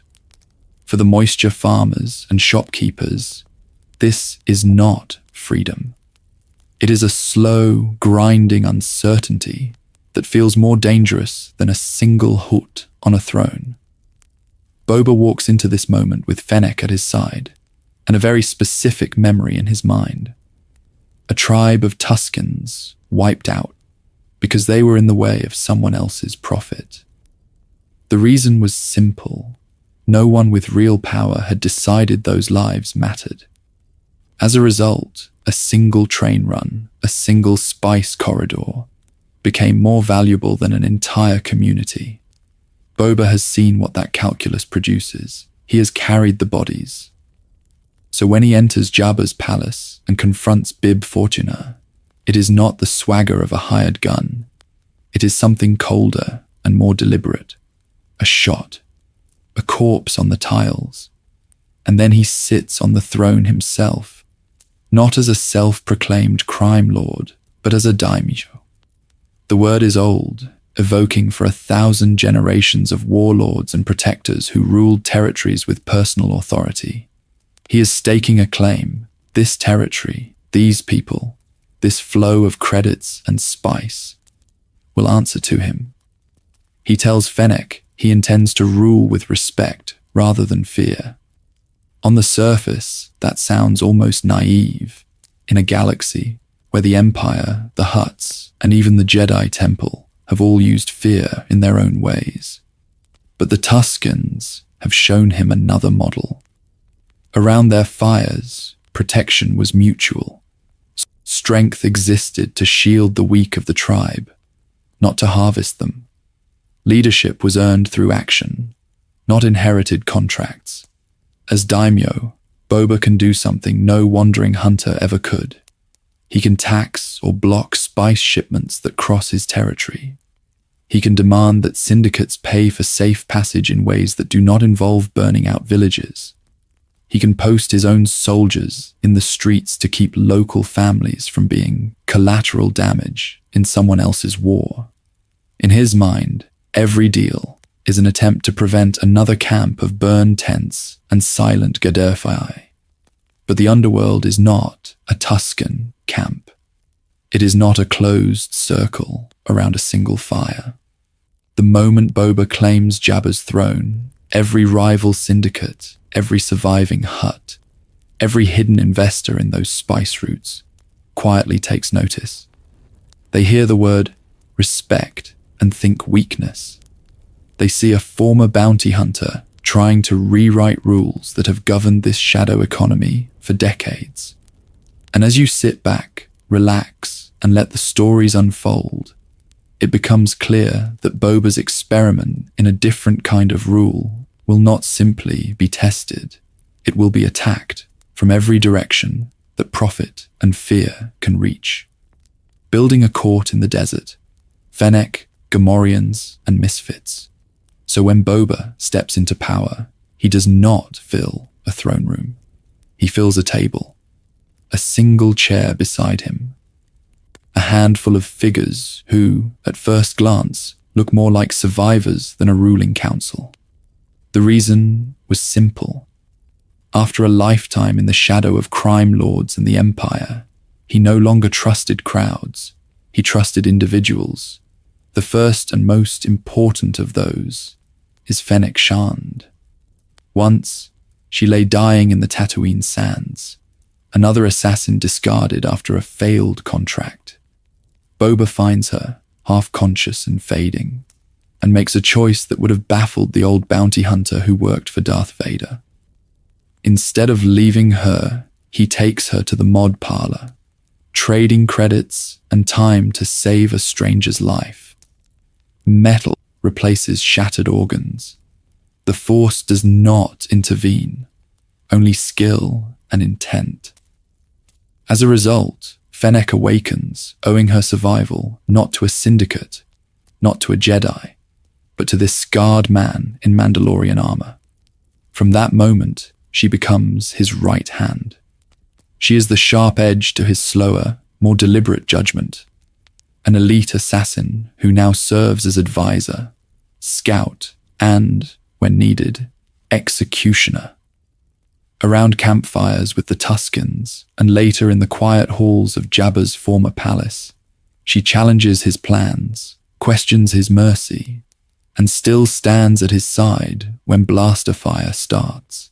Their bond is not one of chains or contracts. It is attachment forged through shared survival. That same instinct appears again when two captured Gamorrean guards are dragged before him in Mos Espa. Under Jabba, failure meant death. Under Bib Fortuna, it meant humiliation. The expected outcome is simple. Execute them, display their bodies, rule through fear. Boba does something else. He offers them a choice: serve him faithfully or be cast out. They kneel. In that moment, the green-skinned brutes, so often treated as nameless muscle, become part of a tiny, growing family. Later, he extends this pattern to an even less likely group, the Mod Gang of Mos Espa. They are young, restless, and visibly altered, their bodies fused with cybernetic parts that the older citizens of Tatooine quietly disdain. Work is scarce. Water is expensive. So they steal. Boba listens to their complaint, weighs the injustice, and recruits them instead of crushing them. Their brightly colored speeders and whirring implants look out of place beside ancient stone and sand, but they give him eyes and ears in streets that once belonged only to spice runners. In all of this, the contrast to Jabba's court is stark. Where the old hut gathered dancers, sycophants, and an army of guards, Boba surrounds himself with a few voices he actually hears. No chained prisoners, no crowded dais, just a small order of misfits in a hollowed-out palace that still remembers screams. For 1,000 generations, Tatooine's underworld has respected only spectacle and cruelty. Its other daimyo and syndicates watch this quiet experiment with suspicion, waiting for it to fail. They do not see a family forming. They see weakness. And as you sit back, relax, and let the stories unfold, the next tests arrive. Because this desert does not let gentle rulers stay gentle for long. The politics of Mos Espa. Mayors, families, and quiet threats. Those next tests arrive not in open battle, but in polite visits and carefully measured words. The sands grow quieter. The threats do not. In Mos Espa, power has never belonged to a single throne for long. Under the surface, the city is already divided. 3 great crime families have carved it into unequal thirds, each jealously guarding its own streets, docks, and markets. The Trandoshans hold the city center, watching the main thoroughfares where credits and information change hands. The Aqualish control the worker districts and back alleys, where desperate labor can be bought cheaply. The Klatooinians patrol the starport approaches and outlying routes, close to the spice trails that link this forgotten world to the wider galaxy. Boba's quiet arrival as daimyo does not simply add a new name to the list. It disrupts a fragile balance that has kept these predators from turning on each other. For 1,000 generations, the Hutts sat above this arrangement like a heavy stone. Their reputation alone kept the knives sheathed. Now that Jabba is gone, the stone has been lifted, and everyone is testing how far they can move. The reason was simple. A bounty hunter, even a legendary one, is not supposed to become a daimyo. He is supposed to remain a tool. As a result, the families smile at Boba in public, offer formal tribute, and wait to see if he bleeds. To manage this, Boba turns to the city's official face of order, Mok Shaiz, the Ithorian mayor of Mos Espa. Their first meetings are wrapped in ceremony. Boba walks into the echoing halls of the civic complex like a warrior entering a Jedi temple, expecting clear answers and clear loyalties. Instead, he finds delays, evasions, and a carefully curated confusion. The mayor offers condolences for Jabba, recognition of Boba's claim, and endless assurances that everything will be handled in due course. Yet when assassins strike in the streets, the permits and payments that allowed them to operate seem to vanish into his office's ledgers. In this environment, tributes and negotiations become another kind of weapon.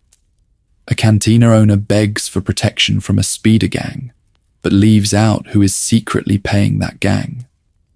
A watermonger complains about theft, but his outrage hides the fact that he has been price gouging the poorest districts. Each visitor bows, presents a gift, and tests the new daimyo's boundaries. Many of them quietly doubt his strength. They see his attachment to his found family, his refusal to rule through fear, and they misread it as softness. On Tatooine, softness invites predators. Speeder gangs tag his territory with mocking symbols. Assassins probe his defenses and vanish into the crowd. Off-world syndicates send feelers, sensing a gap where Jabba's iron grip once held. You can almost feel the force of the old order pressing against this new experiment, trying to snap it back into place. And in the shadows beyond Mos Espa, something larger is already moving. The Pike Syndicate, with its fleets, spice caravans, and long memory of Tatooine's roots, begins to take interest. They do not send tributes. They send shipments. Their spice-running ambitions will not fit inside the old balance.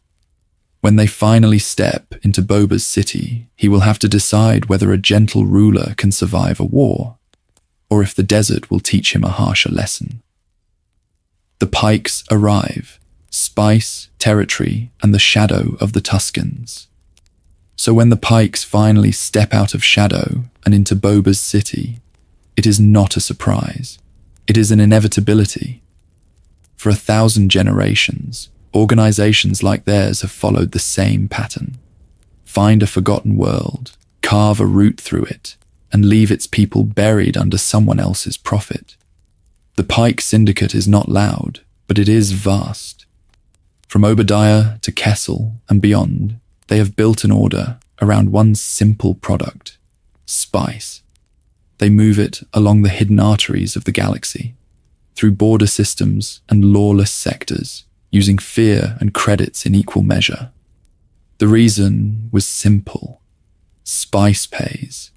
It pays enough to buy governors, to bend local guilds, to turn entire planets into waypoints on a map only they can see. Tatooine is one more waypoint to them, a dry corridor between richer markets.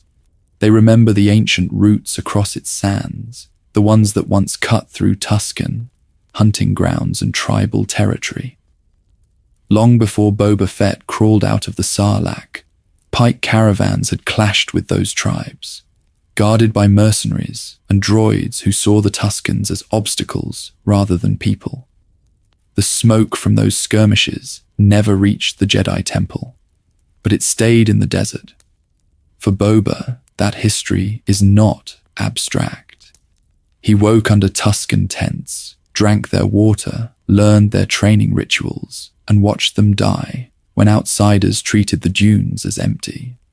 When the Pikes begin running spice through the very stretches of wasteland where his tribe once rode, it is as if the massacre never ended. The same tracks, the same disregard, the same assumption that no one important lives out there. Their escalation is careful at first. A shipment here, guarded speeders there, slipping through the dune sea under twin suns. Then come the quiet visits to city officials, the bribes passed in back rooms, the promises that Mos Espa will thrive if it simply looks away. As a result, Boba's tributes start to thin. Dockmasters hesitate. Street captains receive offers that sound less like negotiations and more like warnings. On paper, spice is just another commodity, a new revenue stream for a daimyo who could use the credits. But Boba refuses. He will not allow spice to run through his territory. And that decision is not only strategic, it is rooted in attachment, in the memory of a found family burned out of the sand. He knows what happens when distant syndicates treat frontier worlds as disposable. He has walked the ashes. Here the pattern breaks. Most crime lords accept the Pikes or are quietly replaced. Boba draws a line instead, and lines in the desert tend to be tested. This moral stand, born from his time as a child of the Tuskens, rather than a hunter in Mandalorian armor, ensures that the conflict can no longer remain polite. So, sit back, relax, and let the stories unfold, because that refusal will pull him into open war. The question is whether a ruler who seeks respect instead of terror can survive when the spice routes push back. Gathering allies, Rancors, Mandalorians, and a town called Freetown Open Defiance draws predators. On Tatooine, that lesson is older than the dunes themselves. Boba understands this, and he also understands something the old crime families never truly learned. A lone hunter cannot hold territory. To survive the storm he has just invited, he will need allies who are more than hired guns. He will need a coalition that believes in him, or at least believes in the future he is trying to build. The first of these unlikely allies arrives in chains and fury. The twins, eager to withdraw from Mos Espa, leave him a rancor as a parting gift. At first, it seems like another symbol of fear, another beast to be kept in the shadows beneath the palace. But Boba walks down into the pit, stands before the creature as if he were approaching a wounded child, and places a hand on its massive brow. The reason was simple. He has lived his entire life as someone else's weapon. He refuses to treat this rancor the same way. He speaks of riding it through Mos Espa, of letting the city see the bond between rider and beast. It is a terrifying image, but also strangely gentle, because he is trying to fuse two ideas of power at once. There is the old model, where a daimyo rules by fear alone. And there is this new experiment, where even a monster is given patience, training, and a name. As a result, the rancor becomes a mirror for Boba himself, bred for violence, slowly taught another path. Yet one creature, no matter how fearsome, will not stop the pikes. Boba looks outward, beyond the walls of Jabba's former temple, toward a settlement that once knew him only as a rumor. Freetown, the old Mos Pelgo, has already tasted what it means to stand alone against raiders and crate dragons. Years earlier, Cobb Vanth wore Boba's armor to defend these people. Now Boba arrives without it, asking for something harder than tribute. He asks them to fight for a city that is not their own. His appeal is practical, but also deeply moral. If the spice runs through Mos Espa unchecked, it will not stop at the city limits. The pikes will come for Freetown's streets and children as well. In that quiet cantina conversation, you can feel how far Boba has traveled, from the days when he would have taken a contract on someone like Vanth without a second thought. Coordinating all of this is Fennec Shand, moving like a shadow through the underworld. She negotiates with the local families, scouts the pikes, and speaks the language of threats that Boba is trying, carefully, to unlearn. Again and again, she urges him toward preemptive strikes, toward assassinations in the night. He listens, but he draws lines. No betrayal of those who have given their word, no casual slaughter of civilians. Their partnership becomes a quiet argument between two philosophies of order, played out in whispered strategy sessions above the streets. Into this gathering web steps another familiar figure. Din Djarin returns to Tatooine, carrying his own burdens, his own complicated attachment to a foundling who has left his side. He owes Boba a debt from the rescue of Grogu, and in Mandalorian culture, such debts are not easily set aside. Without hesitation, he offers his service, even when payment is uncertain and the odds are poor. In that moment, two children of different warrior creeds stand together, reshaping the margins of the galaxy not through conquest, but through mutual obligation. Their alliance pulls Boba's story back into the wider Mandalorian tapestry. For 1,000 generations, warriors and Jedi have tried to impose order from above. Here, on a forgotten world of sand, a small band of misfits is attempting something humbler, to hold one city against a syndicate that spans the hyperlanes. The Rancor waits in its pit. Freetown weighs its choice. Fennec sharpens her plans. Din checks his weapons and says he will not leave. So, sit back, relax, and let the stories unfold, because all of these threads are about to tighten into a single battle line. The Pike War is coming to Mos Espa, and the next clash will decide whether Boba Fett's fragile experiment in respect, restraint, and shared strength survives its first true test. The siege of Mos Espa. War in the streets of Boba's city. The pike answer comes at dawn. It is not a single strike, but a tightening net. In the alleys of Mos Espa, hidden detonators tear through Boba's Gamorreans. In the streets, Trandoshans and Klatooinians turn their weapons on his allies. The crime families who pledged neutrality reveal their true allegiance, and the city that was supposed to be his base of power becomes a maze of kill zones. The reason was simple: profit over honor, spice over any fragile new order. In the ruins of the sanctuary, Boba listens to the reports. Every district is under coordinated assault. His forces are scattered, outnumbered, and cut off from the palace. Fennec suggests options that sound, on paper, like survival. Fall back to the fortress, regroup, even leave Tatooine behind and fight another day. For most daimyos, the choice would be obvious, but Boba Fett has spent a lifetime running from other people's wars. He will not run from his own. He chooses the streets. He chooses to stand where the people can see him bleed. So he and Din Djarin wait together in the shattered shell of Garsa's establishment, two armored figures framed by dust and broken glass. Din offers him a way out, bound only by the Mandalorian creed and his own quiet attachment to the man who helped him reclaim his honor. Boba refuses. If he abandons this city now, he is only a bounty hunter in different armor. As a result, the battle that follows becomes less about territory and more about the kind of man he is willing to be. When the pikes advance, Boba and Din do not direct from afar. They launch from the doorway on their jetpacks, descending into blaster fire like twin comets. Short bursts from Din's rifle, precise shots from Boba's carbine, flamethrowers and whistling birds cutting through the ambush.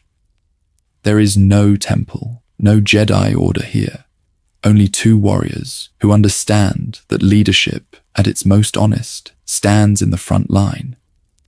Reinforcements arrive from the last places anyone expected. The people of Freetown roll in with battered speeders and heavy rifles. Farmers and barkeeps who refuse to let the spice trade swallow their horizon. The mod gang digs in among their own streets, defending the same corners where they once drifted without purpose. Each group could have hidden. Instead, they mirror Boba's choice, and the city itself begins to fight for its future. Through towering Scorpionic droids, shattered walls, and the roar of a rancor unleashed, Boba's leadership remains quiet.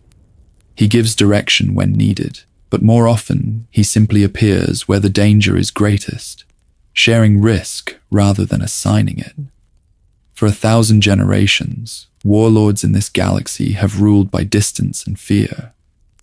Boba Fett, scarred by betrayal since he was a child, tries something smaller and stranger: proximity, promise, and presence. The pikes are driven out. The spice flow is cut. On the surface, the war is won. But victory writes its own questions into the dust of Mos Espa. Bodies lie in streets he swore to protect. Power has shifted, yet the old instincts of the underworld do not vanish overnight. What does it mean to rule when the blaster fire fades? When attachment to these people demands patience instead of violence? In the quiet after the siege, Boba will discover that surviving the battle was only the beginning, and that the true test of Jango Fett waits in the uneasy peace that follows. Riding the Rancor, spectacle, symbol, and the old Boba, resurfacing. So when the blaster fire finally peaks, when the siege of Mos Espa seems ready to tip into chaos, Boba does something that feels both completely new and strangely inevitable. He does not return on a speeder or with another squad of hired guns. He appears in the sky atop a rancor, framed against the sun and dust, riding the very image of Tatooine's primal fear straight into the heart of his own city. The rancor's claws tear into the buildings as it climbs. Its roar echoes down the narrow streets. People scatter the way they once scattered from Slave One's shadow. For a moment, the story seems to fold back on itself. Here is Boba Fett again, as the galaxy first learned his name, a distant, armored silhouette moving with cold purpose, an unstoppable hunter bearing down on his prey. The reason was simple.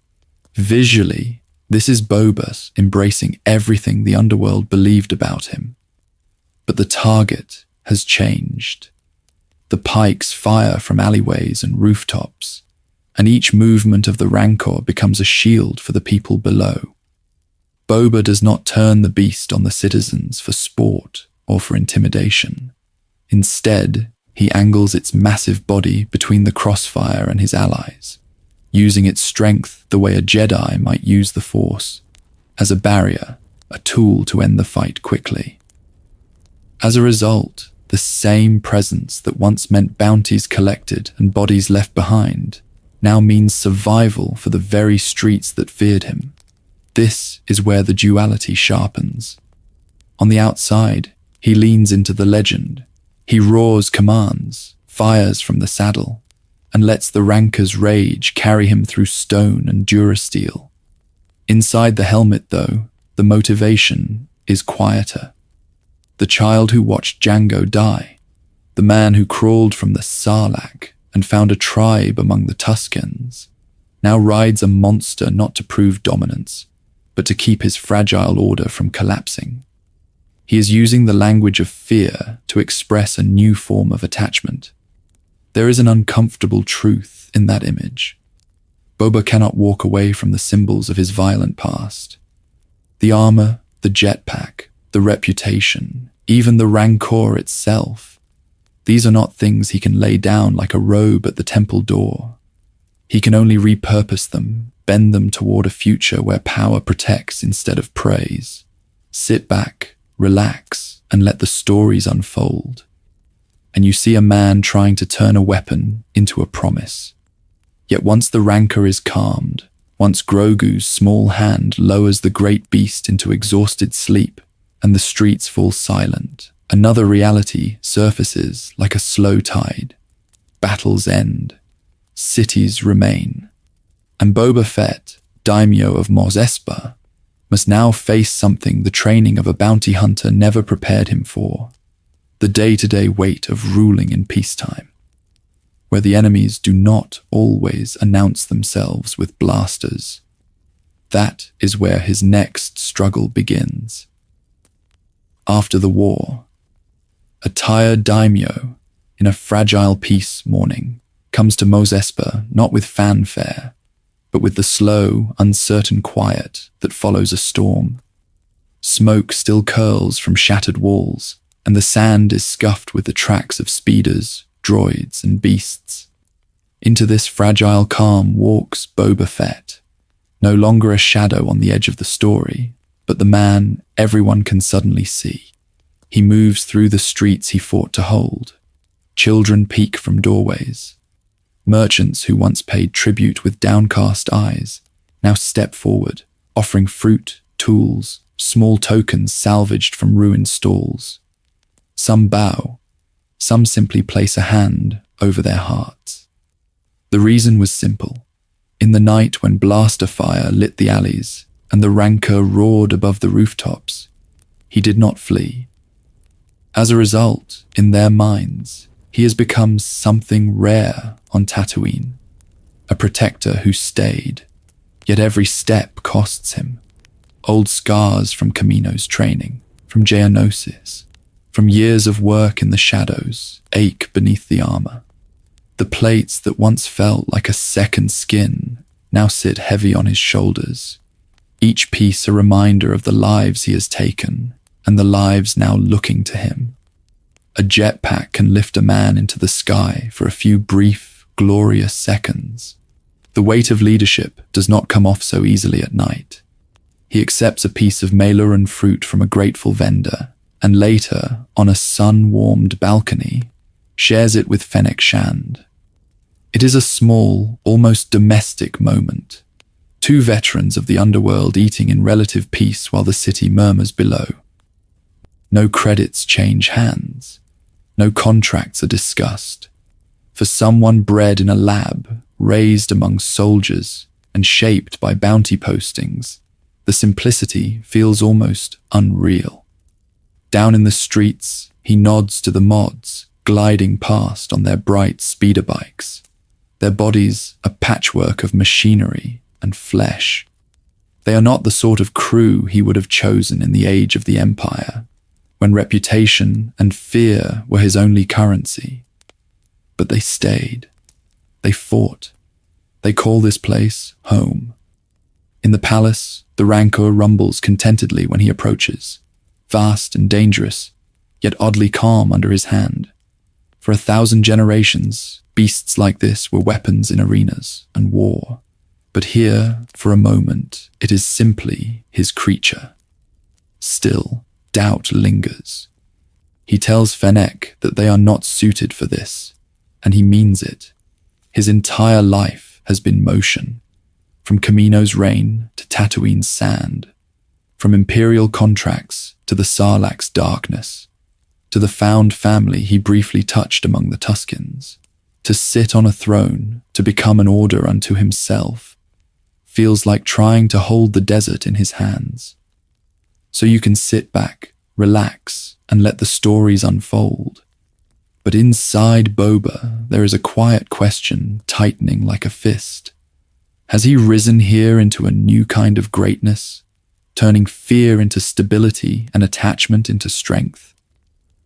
Or is this the beginning of another fall, not into a pit or a battlefield, but into something slower and more insidious, stagnation, compromise, and a comfortable obscurity that will one day erase the name Boba Fett from the galaxy's whispered legends?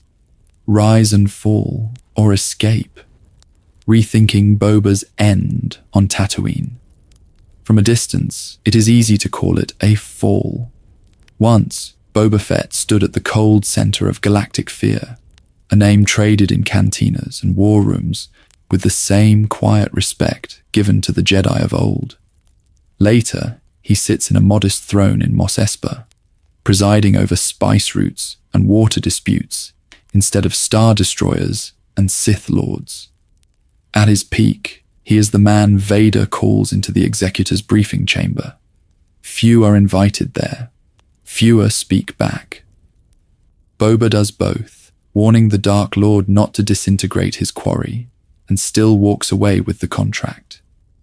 Alone in Slave One, he tracks Han Solo through an asteroid field, outwits the entire rebel cell, and delivers carbonite to Jabba's palace. He is solitary. He is efficient. He is always one mistake away from a blaster in the back. The reason was simple. In the underworld, reputation is currency, and reputation is paid for in blood. On Tatooine, that currency changes. The bounty hunter who once worked only for the highest bidder now walks the streets with Fennec Shand, a pair of Gamorreans, and eventually a motley band of locals who choose him not out of terror, but out of a rough, emerging trust. Instead of fleeing the scene after the job is done, he lingers. He listens. He starts to care whether the people under his rule survive the next syndicate war. It looks smaller. It feels quieter. But is smaller the same as lesser? For most of his life, Boba believes the true prison is external. First Kamino, with its endless reign, and the Kaminoans' sterile training halls, where every clone is a reminder that he is both unique and mass-produced. Then the Jedi, whose blades cut his father down on Geonosis and turn him, as a child, toward vengeance. Later, the Sarlacc, a living tomb in the Dune Sea, digesting him slowly in darkness. Yet none of these cages define him as completely as the armor he wears to keep Jango alive. Every dent on that Beskar is a relic of someone else's war. For 1,000 generations of Mandalorian conflict, armor has been identity, creed, and memory. Boba inherits that weight without the culture that once held it. As a result, he spends decades performing a role. Jango's son, Jango's clone, Jango's echo with a jetpack and a rifle. He is feared, but he is never free. The pattern breaks in the desert. Stripped of his armor, taken in by a Tusken tribe, he learns a different kind of order. Shared fires, communal training, and a sense of belonging not purchased with credits, but with loyalty.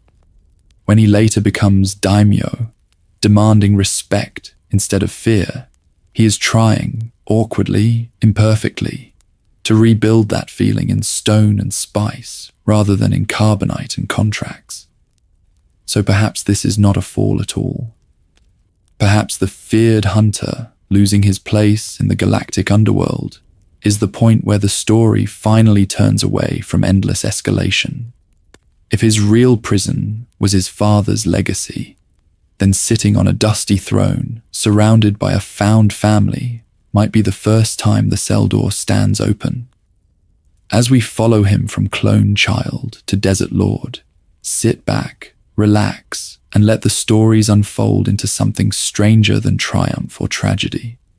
The long, uneven search for peace.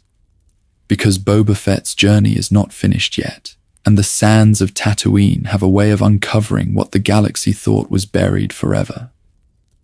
Boba Fett and the Mandalorian legacy. Outcast, heir, or something new. And that sand does not just cover Boba's past.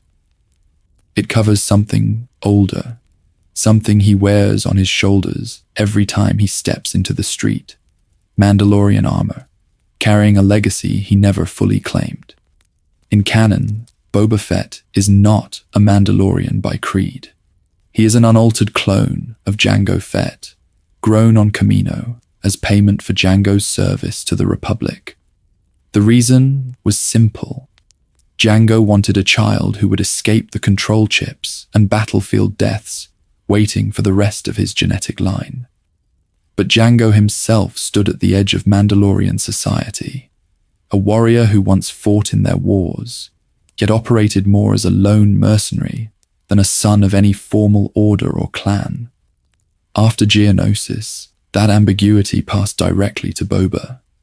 He inherited the armor, the weapons, and the face, but not the training halls of any Mandalorian temple, not the oaths spoken in hidden caverns or on ruined homeworlds.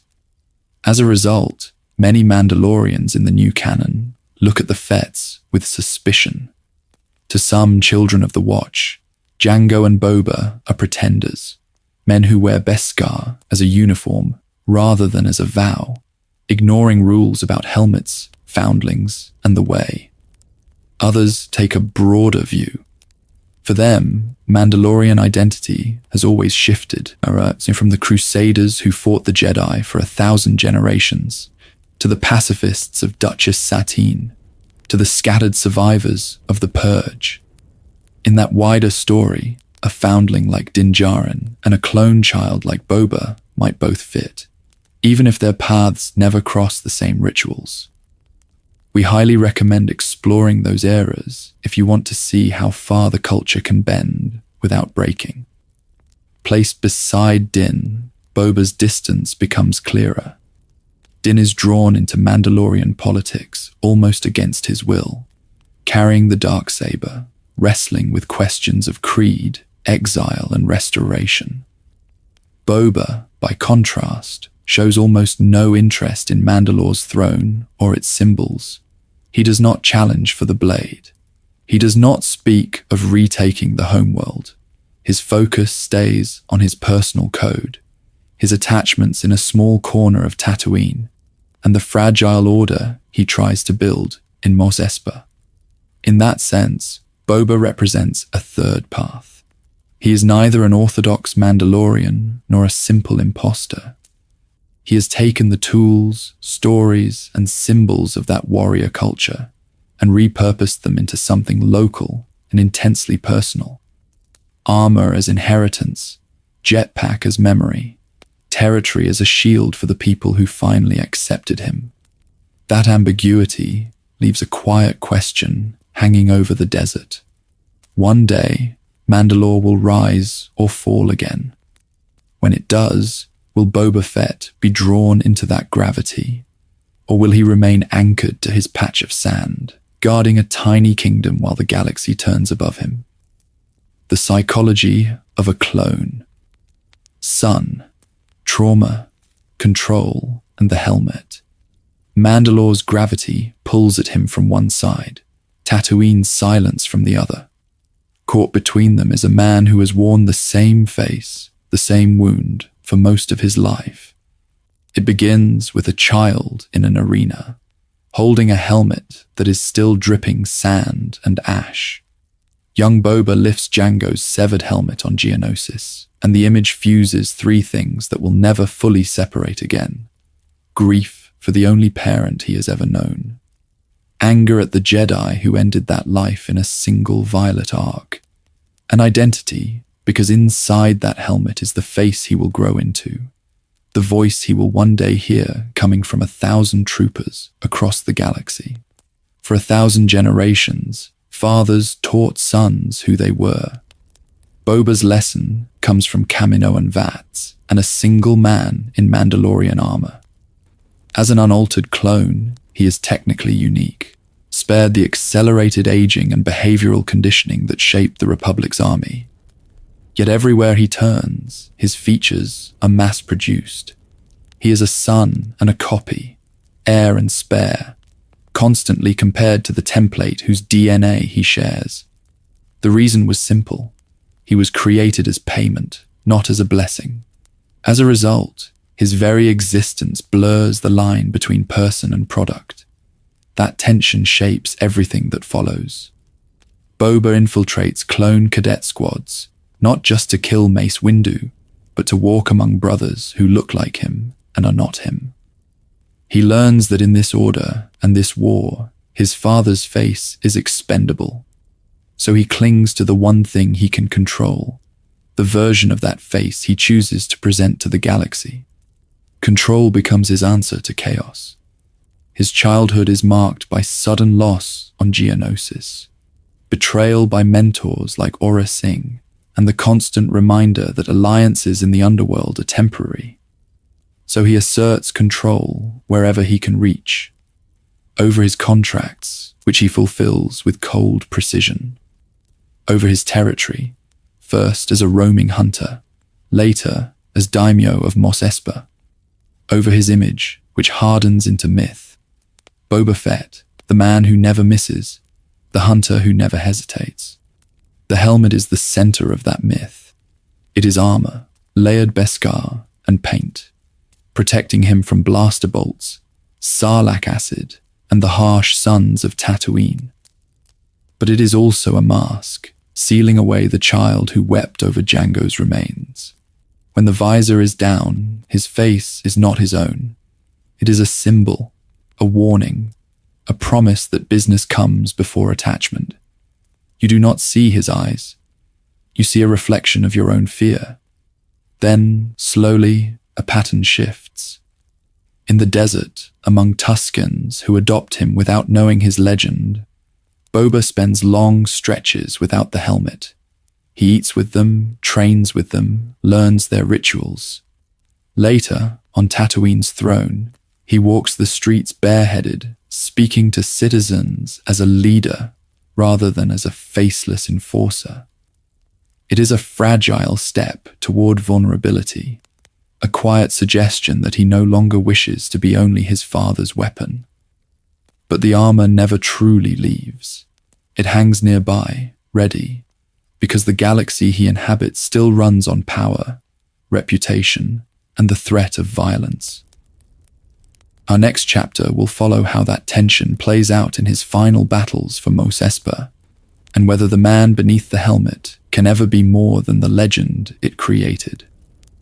Systems that failed him, Jedi, Republic, Empire, and Underworld. The armor hangs ready because the systems around Boba have never rewarded softness. They only understand what they can use. To see why his final stand in Mos Espa matters, you have to follow how every major power in the galaxy first shaped him, then quietly discarded him. From the beginning, the Republic and the Kaminoans saw Jango Fett as raw material. He was a template, a living pattern to be copied 1,000,000 times over. The reason was simple. The Jedi and the Senate needed an instant army, not a complicated man with a past, attachments, or a child. Kamino's cold white halls reduced Jango's life to genetic code, and Boba himself was part of the contract, an unaltered clone granted as payment. Father and son walked the same platforms as property, even if no one used that word aloud. On Kamino, Boba was raised in the shadow of that bargain. He watched identical faces march in perfect lines, each one sharing his father's voice, but not his freedom. No temple, no order, no Republic official ever came to ask what it meant to grow up surrounded by copies of the man you love, bred to die for a cause you never chose. As a result, his childhood was defined by the quiet lesson that lives could be manufactured, spent, and replaced. Then the Jedi took Jango from him. On Geonosis, Mace Windu ended Jango's life with a single purple blade, almost as an afterthought in the chaos of the arena. For the Jedi, it was the removal of a dangerous bounty hunter working for Dooku. For Boba, it was the execution of his entire world. Later, when he infiltrated clone cadet ranks to kill Windu, his hatred was not only personal. It was directed at an order that had accepted the clone army, fought beside it, and rarely questioned the ethics of building soldiers from a single man's body. The Jedi prided themselves on compassion, on listening to the Force, but they never truly listened to Boba. No one from the temple sought the orphaned child of their fallen enemy. His grief slipped through the cracks of a war machine they had agreed to lead. Under the Empire, the pattern continued. Boba became one of the few hunters Darth Vader personally contracted, a deniable asset used to track, terrorize, and capture. He was paid well, feared widely, and protected by no one. When Jabba's sail barge exploded over the Dune Sea, the Empire did not search the wreckage. To them, he was a tool that had simply broken. The criminal underworld was no kinder. Huts, syndicates, and cartels gave him steady work, but never a home. Aura Singh turned on him. Jobs went bad. Partners were expendable. Every contract reinforced the same lesson he had learned among the clones. In this galaxy, you are valuable only until someone cheaper, younger, or more ruthless appears. That is why the Tuskens and his small Mos Espa family feel so different. The tribe did not want his armor. They wanted his labor, his stories, his willingness to defend their fires. Fennec Shand, the Gamorreans, Chrysanthemum, and the Mods are not perfect allies, but they sit at his table as individuals, not assets. When you sit back, relax, and let the stories unfold, Boba's slow pivot toward community begins to look like a quiet rebellion against a lifetime of being used. Our next chapter will watch how that rebellion is tested when the Pikes arrive, bringing one more system that treats Tatooine and everyone on it as nothing more than a profitable route. Victim, villain, or survivor. Reframing Boba Fett's morality. The Pikes test his new ideals, but they also force a harder question. What exactly is Boba Fett now? Victim, villain, or something that does not fit cleanly into either word? For most of the galaxy, the answer seems obvious. This is the hunter who tracked Han Solo across the stars, who stood calmly beside Darth Vader on the Executor, who delivered a frozen smuggler to Jabba's throne without a flicker of visible doubt. He worked for slavers, cartels, and warlords. He enforced debts that ruined families. When his ship appeared, fugitives felt only fear. As a result, the legend that formed around him was simple. Boba Fett is a weapon pointed at whoever pays the most. But the reason was simple only from the outside. Inside the armor is a child of Kamino, bred as a perfect copy of Jango Fett, raised not in a Jedi temple, but in a sterile facility where soldiers were grown like equipment. He watched his father die on Geonosis, decapitated in front of him by Mace Windu, and held that helmet in his arms with no one to explain what had happened. From that moment, the order of his life was written by other people's wars. As a boy, his training came from killers, like Aurra Sing and Bossk. They did not teach compassion. They taught him how to shoot, how to disappear, how to infiltrate a clone cadet squad, just to stand close enough to Mace Windu to try to kill him. In that world, mercy was a weakness that got you spaced. Survival meant taking contracts, no matter who was on the other end of the rifle. So he joined the underworld, not because he woke up and chose villainy, but because every adult he trusted told him this was how a Fett lived. And yet, scattered through his story, there are moments that do not match the mask. When he promises Din Djarin that the armor will be returned in exchange for Grogu's safety, he keeps that word even after the immediate danger has passed. On Tatooine, he spares enemies who bend the knee, offers the mods and Krrsantan not just employment, but belonging, and risks his life in the streets of Mos Espa for civilians who can give him nothing in return. These are not the choices of a man driven only by credits. It would be easy to call this redemption, to say the Sarlacc and the Tuskens turned a villain into a hero. But the reality is quieter. Boba carries every life he has taken. He remembers every job for Jabba. He does not erase that past. He simply tries, late in life, to point his skills towards something less empty than another cold bounty puck. So when you sit back, relax, and let the stories unfold, Boba Fett begins to look less like a fallen monster and more like a survivor, shaped by systems that used him as a tool, now pushing back in the only ways he knows. Hold that complexity in mind as we return to the beginning, to reign on Kamino, and a boy staring up at a man in Mandalorian armor, and watch how each step carries him toward that throne on Tatooine. Echoes of Jango. How a father's shadow shapes a lifetime. That throne on Tatooine is not just the end of a long road. It is the echo of another man's choices, carried across decades. Before Boba Fett is a daimyo, or even a name feared in the galaxy, he is a child staring up at Jango Fett and learning what survival looks like. The reason was simple. Jango is the only model he ever really has. Jango lives and dies as a lone bounty hunter, orbiting power without ever quite belonging to it.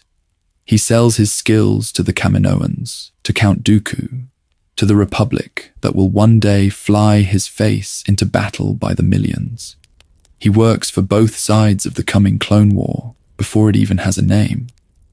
As a result, young Boba understands very early that the safest place is just outside any formal order, taking contracts but never pledging loyalty, existing in the spaces between Jedi, Sith, and Senate. So he follows the pattern. After Geonosis, after the arena and the blade that takes Jango's head, Boba's first instinct is imitation. He falls in with Aurra Sing, Bossk, and the hunters of the underworld. He takes jobs, holds grudges, and builds a reputation not as a soldier in someone else's army, but as a free agent whose allegiance can be rented but never owned. For years, his life is a careful reenactment of the man he lost. You can see that reenactment in every piece of him, The armor is Jango's, repainted and scarred, a walking memorial in Beskar and Durasteel to a man the galaxy barely remembers. Slave Uai, later renamed, is the same ship that once ferried a small boy through Kamino and Rain, now cutting through space on Imperial-era hunts. Even his fighting style, the way he uses his jetpack, wrist rockets, and close-quarters brutality, feels like an echo of training that began in a sterile cloning facility instead of a Jedi temple. But the echoes are not perfect copies. Where Jango remains a solitary blade for hire, Boba eventually begins to crave something Jango never sought: territory, continuity, a tribe that is more than a temporary crew. Jango's legacy is genetic and immediate, an unaltered clone raised as a son. Boba's later legacy, especially on Tatooine, reaches outward instead of inward, trying to build a small, fragile order in a place defined by lawlessness. This is where his divergences become clearest. With Fennec Shand, he does not simply buy a partner. He saves her life, outfits her with cybernetics, and insists on mutual respect. With the Tuskens, he moves from captive to adopted family member, learning their customs, fighting beside them, and mourning them when they are wiped out. With the people of Mos Espa, he attempts, however awkwardly, to offer protection instead of pure exploitation. Each of these choices can be read as a quiet attempt to give others the security he lost on Geonosis. If you sit back, relax, and let the stories unfold, a pattern emerges. Boba's true rise is not measured in bounties collected or in surpassing Jango as a hunter. It lies in the slow, painful act of stepping out of his father's shadow to become something Jango never had the chance to be: a flawed but present leader. The question is, how long a man shaped by fear, attachment, and violence can hold that role before the old habits of the underworld pull him back under? What if the blade had fallen? The unmade future of Mace and Boba. That tension between who Boba has been and who he might become brings us back to a much earlier crossroads, buried in the metal corridors of a Republic ship. Long before he dreamed of ruling Mos Espa, he was a grieving child with a stolen blaster, stalking the man who had killed his father. In that dim machinery, his entire story tilted on a single failed act. As part of Aurra Singh's crew, Boba infiltrated a clone cadet squad, his face identical to theirs, but his purpose utterly different. The reason was simple. Mace Windu had taken Jango's head on Geonosis, and the boy could not imagine any life that did not end with revenge. He sabotaged the ship, lured the Jedi into danger, and set the trap. But Mace survived. The attempt collapsed. Aurra abandoned him, and Boba was left with nothing but his anger and the knowledge that he had failed his father. Now sit back, relax, and let the stories unfold a little differently for a moment. Imagine a narrow service tunnel, smoke thick in the air, clone troopers scattered and confused. Mace pushes through the haze, senses flaring in the Force, expecting a separatist assassin. Instead, a small figure steps from the shadows. The helmet is too large for his shoulders. The blaster is steady. Before the purple blade can ignite, the shot lands. The great master of the Jedi Order does not fall from a Coruscant tower. He dies in the dark, at the hands of Jango Fett's son. In that timeline, Boba gets what he thinks he wants far too early. His driving purpose is fulfilled before his training as a hunter has even truly begun. As a result, the victory might harden him faster, burning away any last softness, or it might open a hollow that nothing in the underworld can fill. Without the long, slow burn of unanswered grief, there is only the cold fact that killing Mace did not bring Jango back. did not quiet the fear that everyone he loves can still be taken. The Republic and the Jedi would face a different kind of scandal. A child, bred from their own clone template, murdering a council member inside a military vessel. Some might argue for leniency, seeing only a traumatized boy. Others, already wary of attachment and loss of control, might push for imprisonment or secret confinement far from the temple. Hidden in that debate is a fragile possibility. A Jedi Knight reaching out, not as a warden, but as a guardian, offering Boba a path away from the bounty hunter's life. But that is not the galaxy we received. In the canon timeline, Boba's failure keeps the wound open. His anger has years to ferment in the shadows between wars, shaped by Aurra Sing, Bossk, and the criminal order of the Outer Rim. We highly recommend exploring those early arcs if you want to feel how slowly that grief calcifies. It is precisely because revenge is delayed, because the blade never falls on Mace in that corridor, that Boba's later attempts to build a tribe and to step out of Jango's armor carry the weight they do.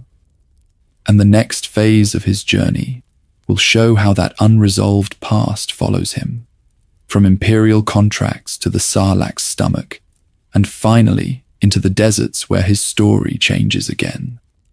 Canon anchors, where Boba's story lives, across Star Wars media.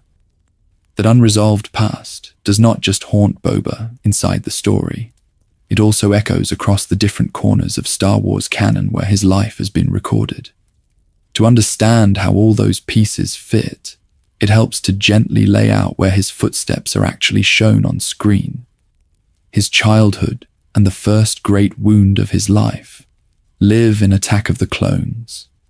There, on Kamino's endless reign, he stands as a child beside Jango, an unaltered clone promised a future outside the Jedi Order or the clone ranks. Geonosis is where that fragile attachment is shattered.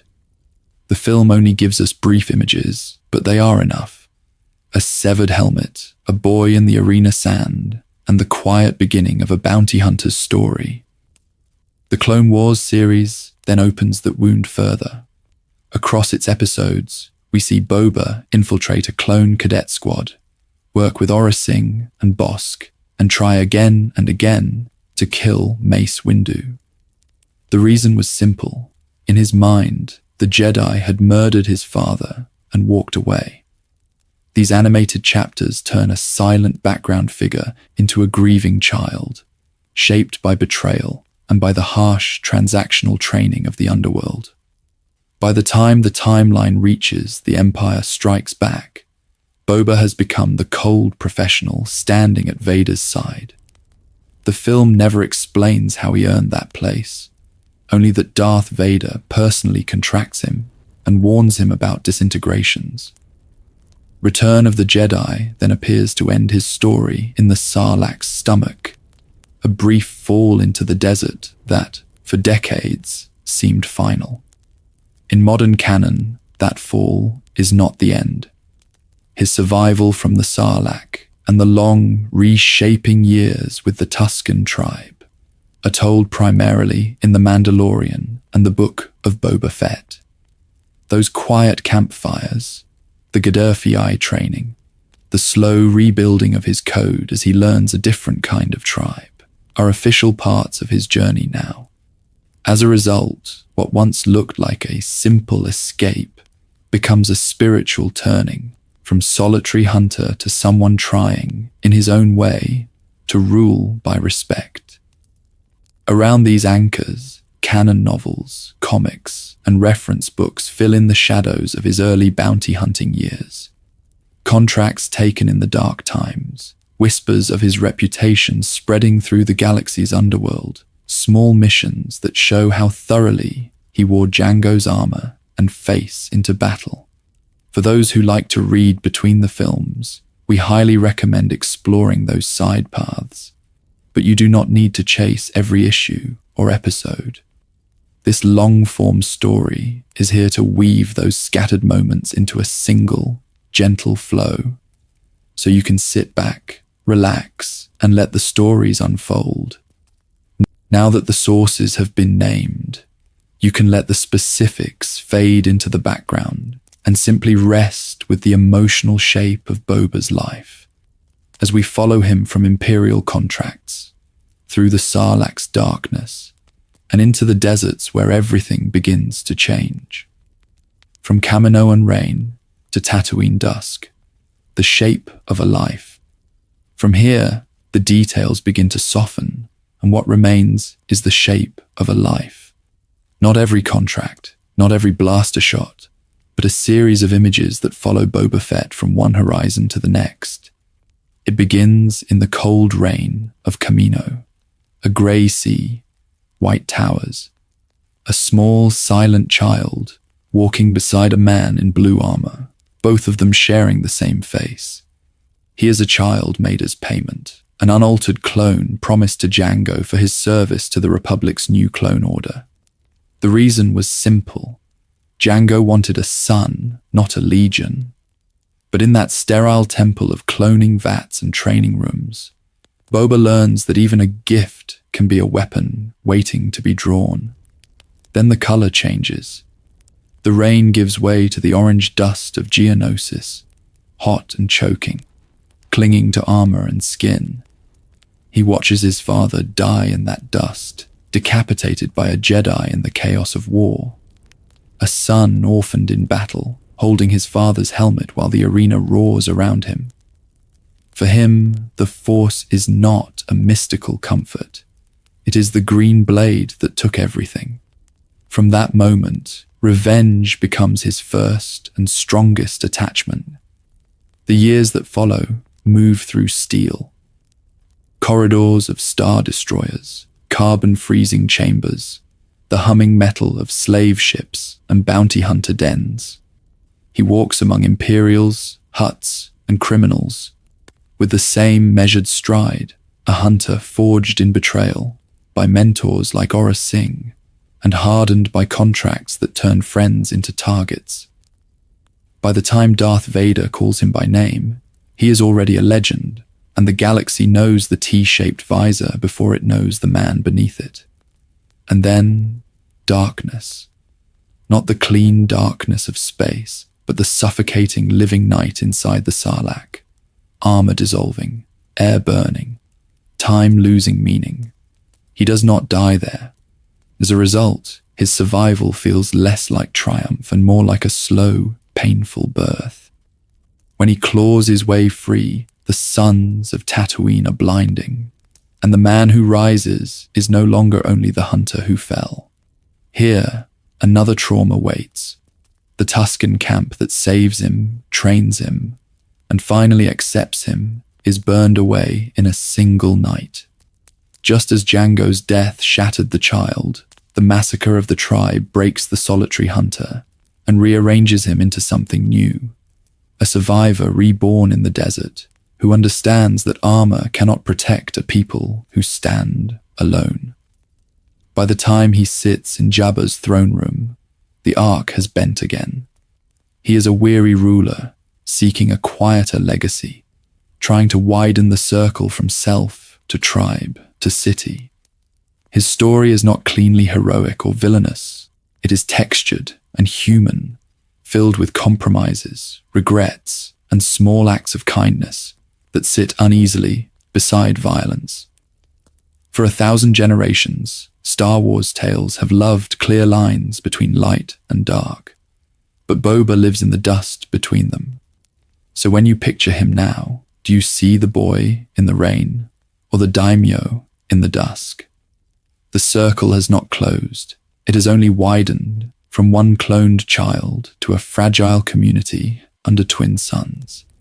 As we move forward, we highly recommend exploring not just what he does next, but what kind of man he is finally trying to become, there in the fading light of Tatooine. The quiet future of Boba Fett, what comes after the throne. And that is where canon leaves him for now, not with a blaze of glory, but with a chair in a quiet courtyard, a rancor sleeping below, and a city that is finally not on fire. It is not an ending. It is a pause. A fragile piece suspended between what he was and what he might still become. Boba's rule over Mos Espa could harden into something lasting. For 1,000 generations, the galaxy has seen warlords rise and fall on desert worlds, each promising order and leaving only bones in the sand. He is different, at least in intention. The reason was simple. He has already seen what pure power brings, from Kamino's regiments to the Empire's cold shadow. As a result, his decisions as daimyo feel less like conquest and more like someone trying, awkwardly, to build the kind of found family he kept losing. He might stay. He might keep walking those narrow streets, exchanging nods with vendors who once hid from him, listening to Fennec's quiet counsel, trying to keep the Pikes and their kind from reclaiming the spice routes. There is a version of his story where the rest of his life is spent here, refining this small corner of order, turning a criminal syndicate into something closer to a reluctant guardianship. But the galaxy beyond Tatooine still calls to him. Mandalorians are stirring again, scattered clans remembering old creeds and old armor. A man who wears Beskar, who carries his father's face and his father's code, cannot ignore that forever. He may yet step into Mandalorian affairs, not as a ruler claiming a throne, but as a weathered survivor who understands what happens when identity becomes a weapon. In that role, his long history with Jedi, clones, and Imperial officers would matter in new ways.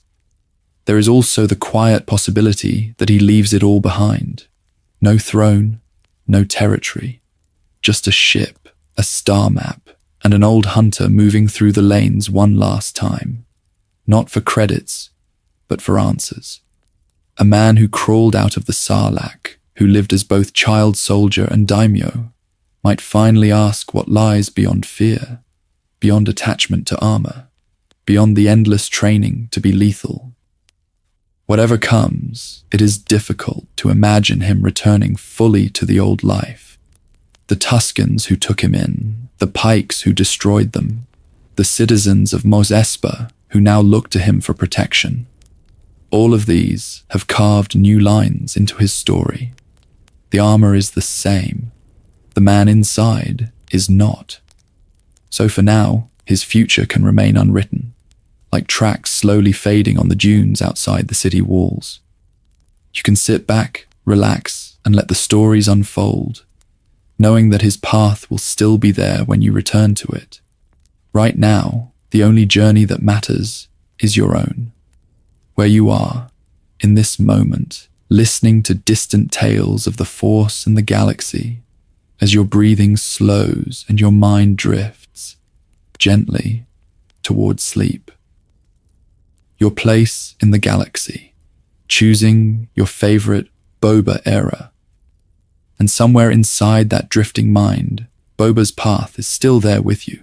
Rain on Kamino, fire above Geonosis, sand blowing across an empty dune sea. His life divides into clear constellations, like distant stars you can name. There is the young Clone Wars Boba, a child shaped in a laboratory but broken on a battlefield. There is the original trilogy-era hunter, the mythic silhouette beside Darth Vader on a Star Destroyer's bridge. And there is the daimyo of Mos Espa, older, slower, walking the alleys he now claims to protect. Each era carries its own kind of weight. The angry child on Kamino, and in the shadow of the Jedi Temple, moves through the galaxy with a single thought. Mace Windu killed my father. He infiltrates clone cadet ranks, stalks Republic officers, and learns too early that attachment can be used as a weapon. When Aurra Sing turns his grief into a tool, the reason was simple. A wounded child is easy to point at a target. As a result, his training becomes less about aim and more about learning not to trust anyone at his back. Then the armor hardens around him. By the time of The Empire Strikes Back, he is the hunter Vader personally contracts. The man who tracks Han Solo from the Falcon's silent hull to the carbon-freezing chamber. In that era, he is almost a legend more than a man, a mask and a jetpack, and a reputation whispered across cantinas. For 1,000 generations, warriors have tried to turn themselves into symbols. Boba succeeds, but the cost is that no one sees the person who survived the Sarlacc, clawing his way out of the creature's stomach in fire and acid. And finally, there is the tired ruler in the book of Boba Fett, walking with a gaffy stick instead of a rifle, remembering the tribe that taught him another way to live. The Tusken campfire becomes his new temple, a place where the force of simple kindness begins to erode a lifetime of fear. He no longer wants credits. He wants a family that does not betray him, an order in Mos Espa that does not run on cruelty. If you feel like it, you might quietly notice which version of him you are most drawn to. The furious child, still hearing Jango's helmet hit the sand. The mythic hunter, wordless and efficient, moving through the original trilogy like a ghost. Or the weary daimyo, sitting on a throne he never truly wanted, trying to hold his little corner of the galaxy together. If you happen to be awake and your eyes are not too heavy, you are welcome to share that choice in the comments. Not as a debate, just as another small voice in a calm conversation. Which era of Boba's life would you want to see as a full spin-off story, slowed down and explored in all its detail? And if this kind of quiet character study is something you enjoy, we highly recommend exploring the other journeys waiting here. There are deep dives into figures like Darth Vader, where the helmet is different, but the wounds beneath it feel strangely familiar. Together, they form a mosaic of broken armor and broken people, scattered across the same troubled galaxy. Whether you decide to comment, to subscribe, or simply to let your thoughts dissolve back into sleep, your time here is noticed. This small, quiet corner of Star Wars is always open to you. You can sit back, relax, and let the stories unfold, or let them fade into the background as you drift away, knowing that when you return, these lives and these helmets will still be waiting, exactly where you left them. Drifting with the dunes, a soft farewell to Boba's story. So as the helmets settle and the last echoes of blaster fire fade into the hum of the night, Boba's life begins to feel less like a sequence of battles and more like a single, long breath. In, out. From Kamino and rain to Tatooine sand, the same child walks through every scene, carrying the same wound, the same quiet question about where he belongs in this galaxy. He began as a promise, a perfect replica of a feared warrior, untouched by the genetic chains that bound the clone army, raised under storm-dark skies and the cold geometry of a cloning temple. Then loss struck early and without mercy. Jango's helmet in the Geonosis dust, a boy's fingers on the metal, learning that the force shaping his life would not be kindness, but survival. From that moment, every choice was filtered through that first fracture. He hunted because he had to. He wore his father's face because he refused to let it vanish. The reason was simple. If he kept moving, if he kept taking contracts from Aurra Sing, from Bossk, from crime lords who knew his name, then the emptiness could be pushed a little further away. As a result, the galaxy learned to fear the T-shaped visor, long before it understood the child hiding behind it. Years later, when Darth Vader himself called on Boba Fett, It was only the latest step in a life already defined by danger. Carbonite chambers, star destroyers, a silent figure standing beside the Sith, while Jedi ghosts lingered just out of sight. Then the Sarlacc, and the scream everyone assumed was the end. But under the sand, in the dark, he did what he had always done. He survived. Out of that grave, something softer emerged. The Tuskens gave him a tribe, a language of shared fires and simple rituals, a different kind of order than any Jedi or Imperial code. With them, the storm inside him began to meet the stillness of the desert. Kamino's endless rain had carved him into a weapon. Tatooine's dunes started to wear the edges down. By the time he claimed Jabba's throne, he was not chasing glory.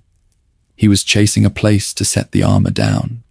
The daimyo of Mos Espa was still the same hunter, but now he was searching for attachment rather than targets, for a small circle of allies who would stay when the credits ran out. Some of that dream held. Some of it slipped through his fingers like sand. If the details are starting to blur for you now, that is all right. You can let them soften. You can keep only the feeling of weight. A lifetime under Beskar, the press of the helmet, the slow relief of unsealing it in the desert dusk. Imagine him standing there for a moment, longer than he needs to, listening to the wind move across the dunes, realizing that for the first time since Kamino, the noise inside his head has grown quiet. For 1,000 generations, stories like his have been told and retold, changing shape while the core remains the same. Loss, survival, reinvention, and the fragile hope of belonging. This is just one more version, one more path through familiar scenes. You can sit back, relax, and let the stories unfold again whenever you wish, or let this one drift into the background. A familiar voice in a familiar galaxy far, far away. If you return to it on another night, you may notice different moments. A glance in a crowded palace, a child on Kamino staring at the rain, a tired man in black armor finally sitting down. For now, the pace can slow. The spaces between words can lengthen. The narrative can loosen its grip, making room for rest. Boba's journey will remain where we leave it, balanced between storm and stillness, waiting quietly in the sand until you are ready to walk beside him again. Stars over Mos Espa, final thanks and gentle call to return. So we will leave him there for a while, in that quiet space between storm and stillness, and turn instead to you, wherever you are in the galaxy tonight. Maybe you have been with this story from Kamino's rain to Mos Espa's dust, with eyes open, tracing every shift in armor and every change in code. Maybe the words have become a kind of distant hum, half heard as you drifted towards sleep. Either way, thank you for staying. Thank you for letting Boba Fett's journey move alongside your own breathing. Whether you were fully awake, half asleep, or simply letting the sound of the clone, the hunter, the daimyo pass in the background. For a character built on silence and mystery, allowing his full story to unfold beside you is its own quiet act of attention. If you have found it calming to follow one life so carefully, from a child in white armor on Kamino to a scarred man standing in the Tatooine sun, you may want to sit back, relax, and let the stories unfold again with others. There are and will be more long-form explorations like this, tracing different figures through the Force, the Jedi, the underworld, and the long shadow of the Empire. We highly recommend exploring those when you feel ready, not as a task to complete, but as another slow path to fall asleep to. If that sounds appealing, you can quietly subscribe, or simply bookmark on this place in the endless scroll of the holonet. The reason was simple when these were made: to offer a calm, continuous thread of Star Wars lore that can run in the background of your night. As a result, you can always return without urgency, without pressure, and pick up another life where you left off. Before you go, if you feel comfortable, you are invited one last time to share where you are listening from. A small room in a city, a dorm near a busy road, a quiet house far from any temple or tower. Over time, those scattered notes begin to resemble a star map, tiny lights spread across one world, all looking up at the same fictional sky. As you settle now, you can let your eyes close, if they are not closed already. Let the twin suns over Tatooine hang for a moment in your mind, or the soft, mechanical breathing inside a starship as it slips into hyperspace. Let the names, the dates, the battles fade, leaving only shapes and colors that can dissolve into whatever dreams come next. For 1,000 generations, stories like these have carried people from waking into sleep, from fear into something quieter. Somewhere in that tradition, in some small corner of this vast invented galaxy, Boba Fett has finally put down his weapons. He is not hunting. He is not running. He is simply sitting on a worn stone or a palace step, armor set aside, watching the horizon as the light changes, and allowing, at last, the day to end.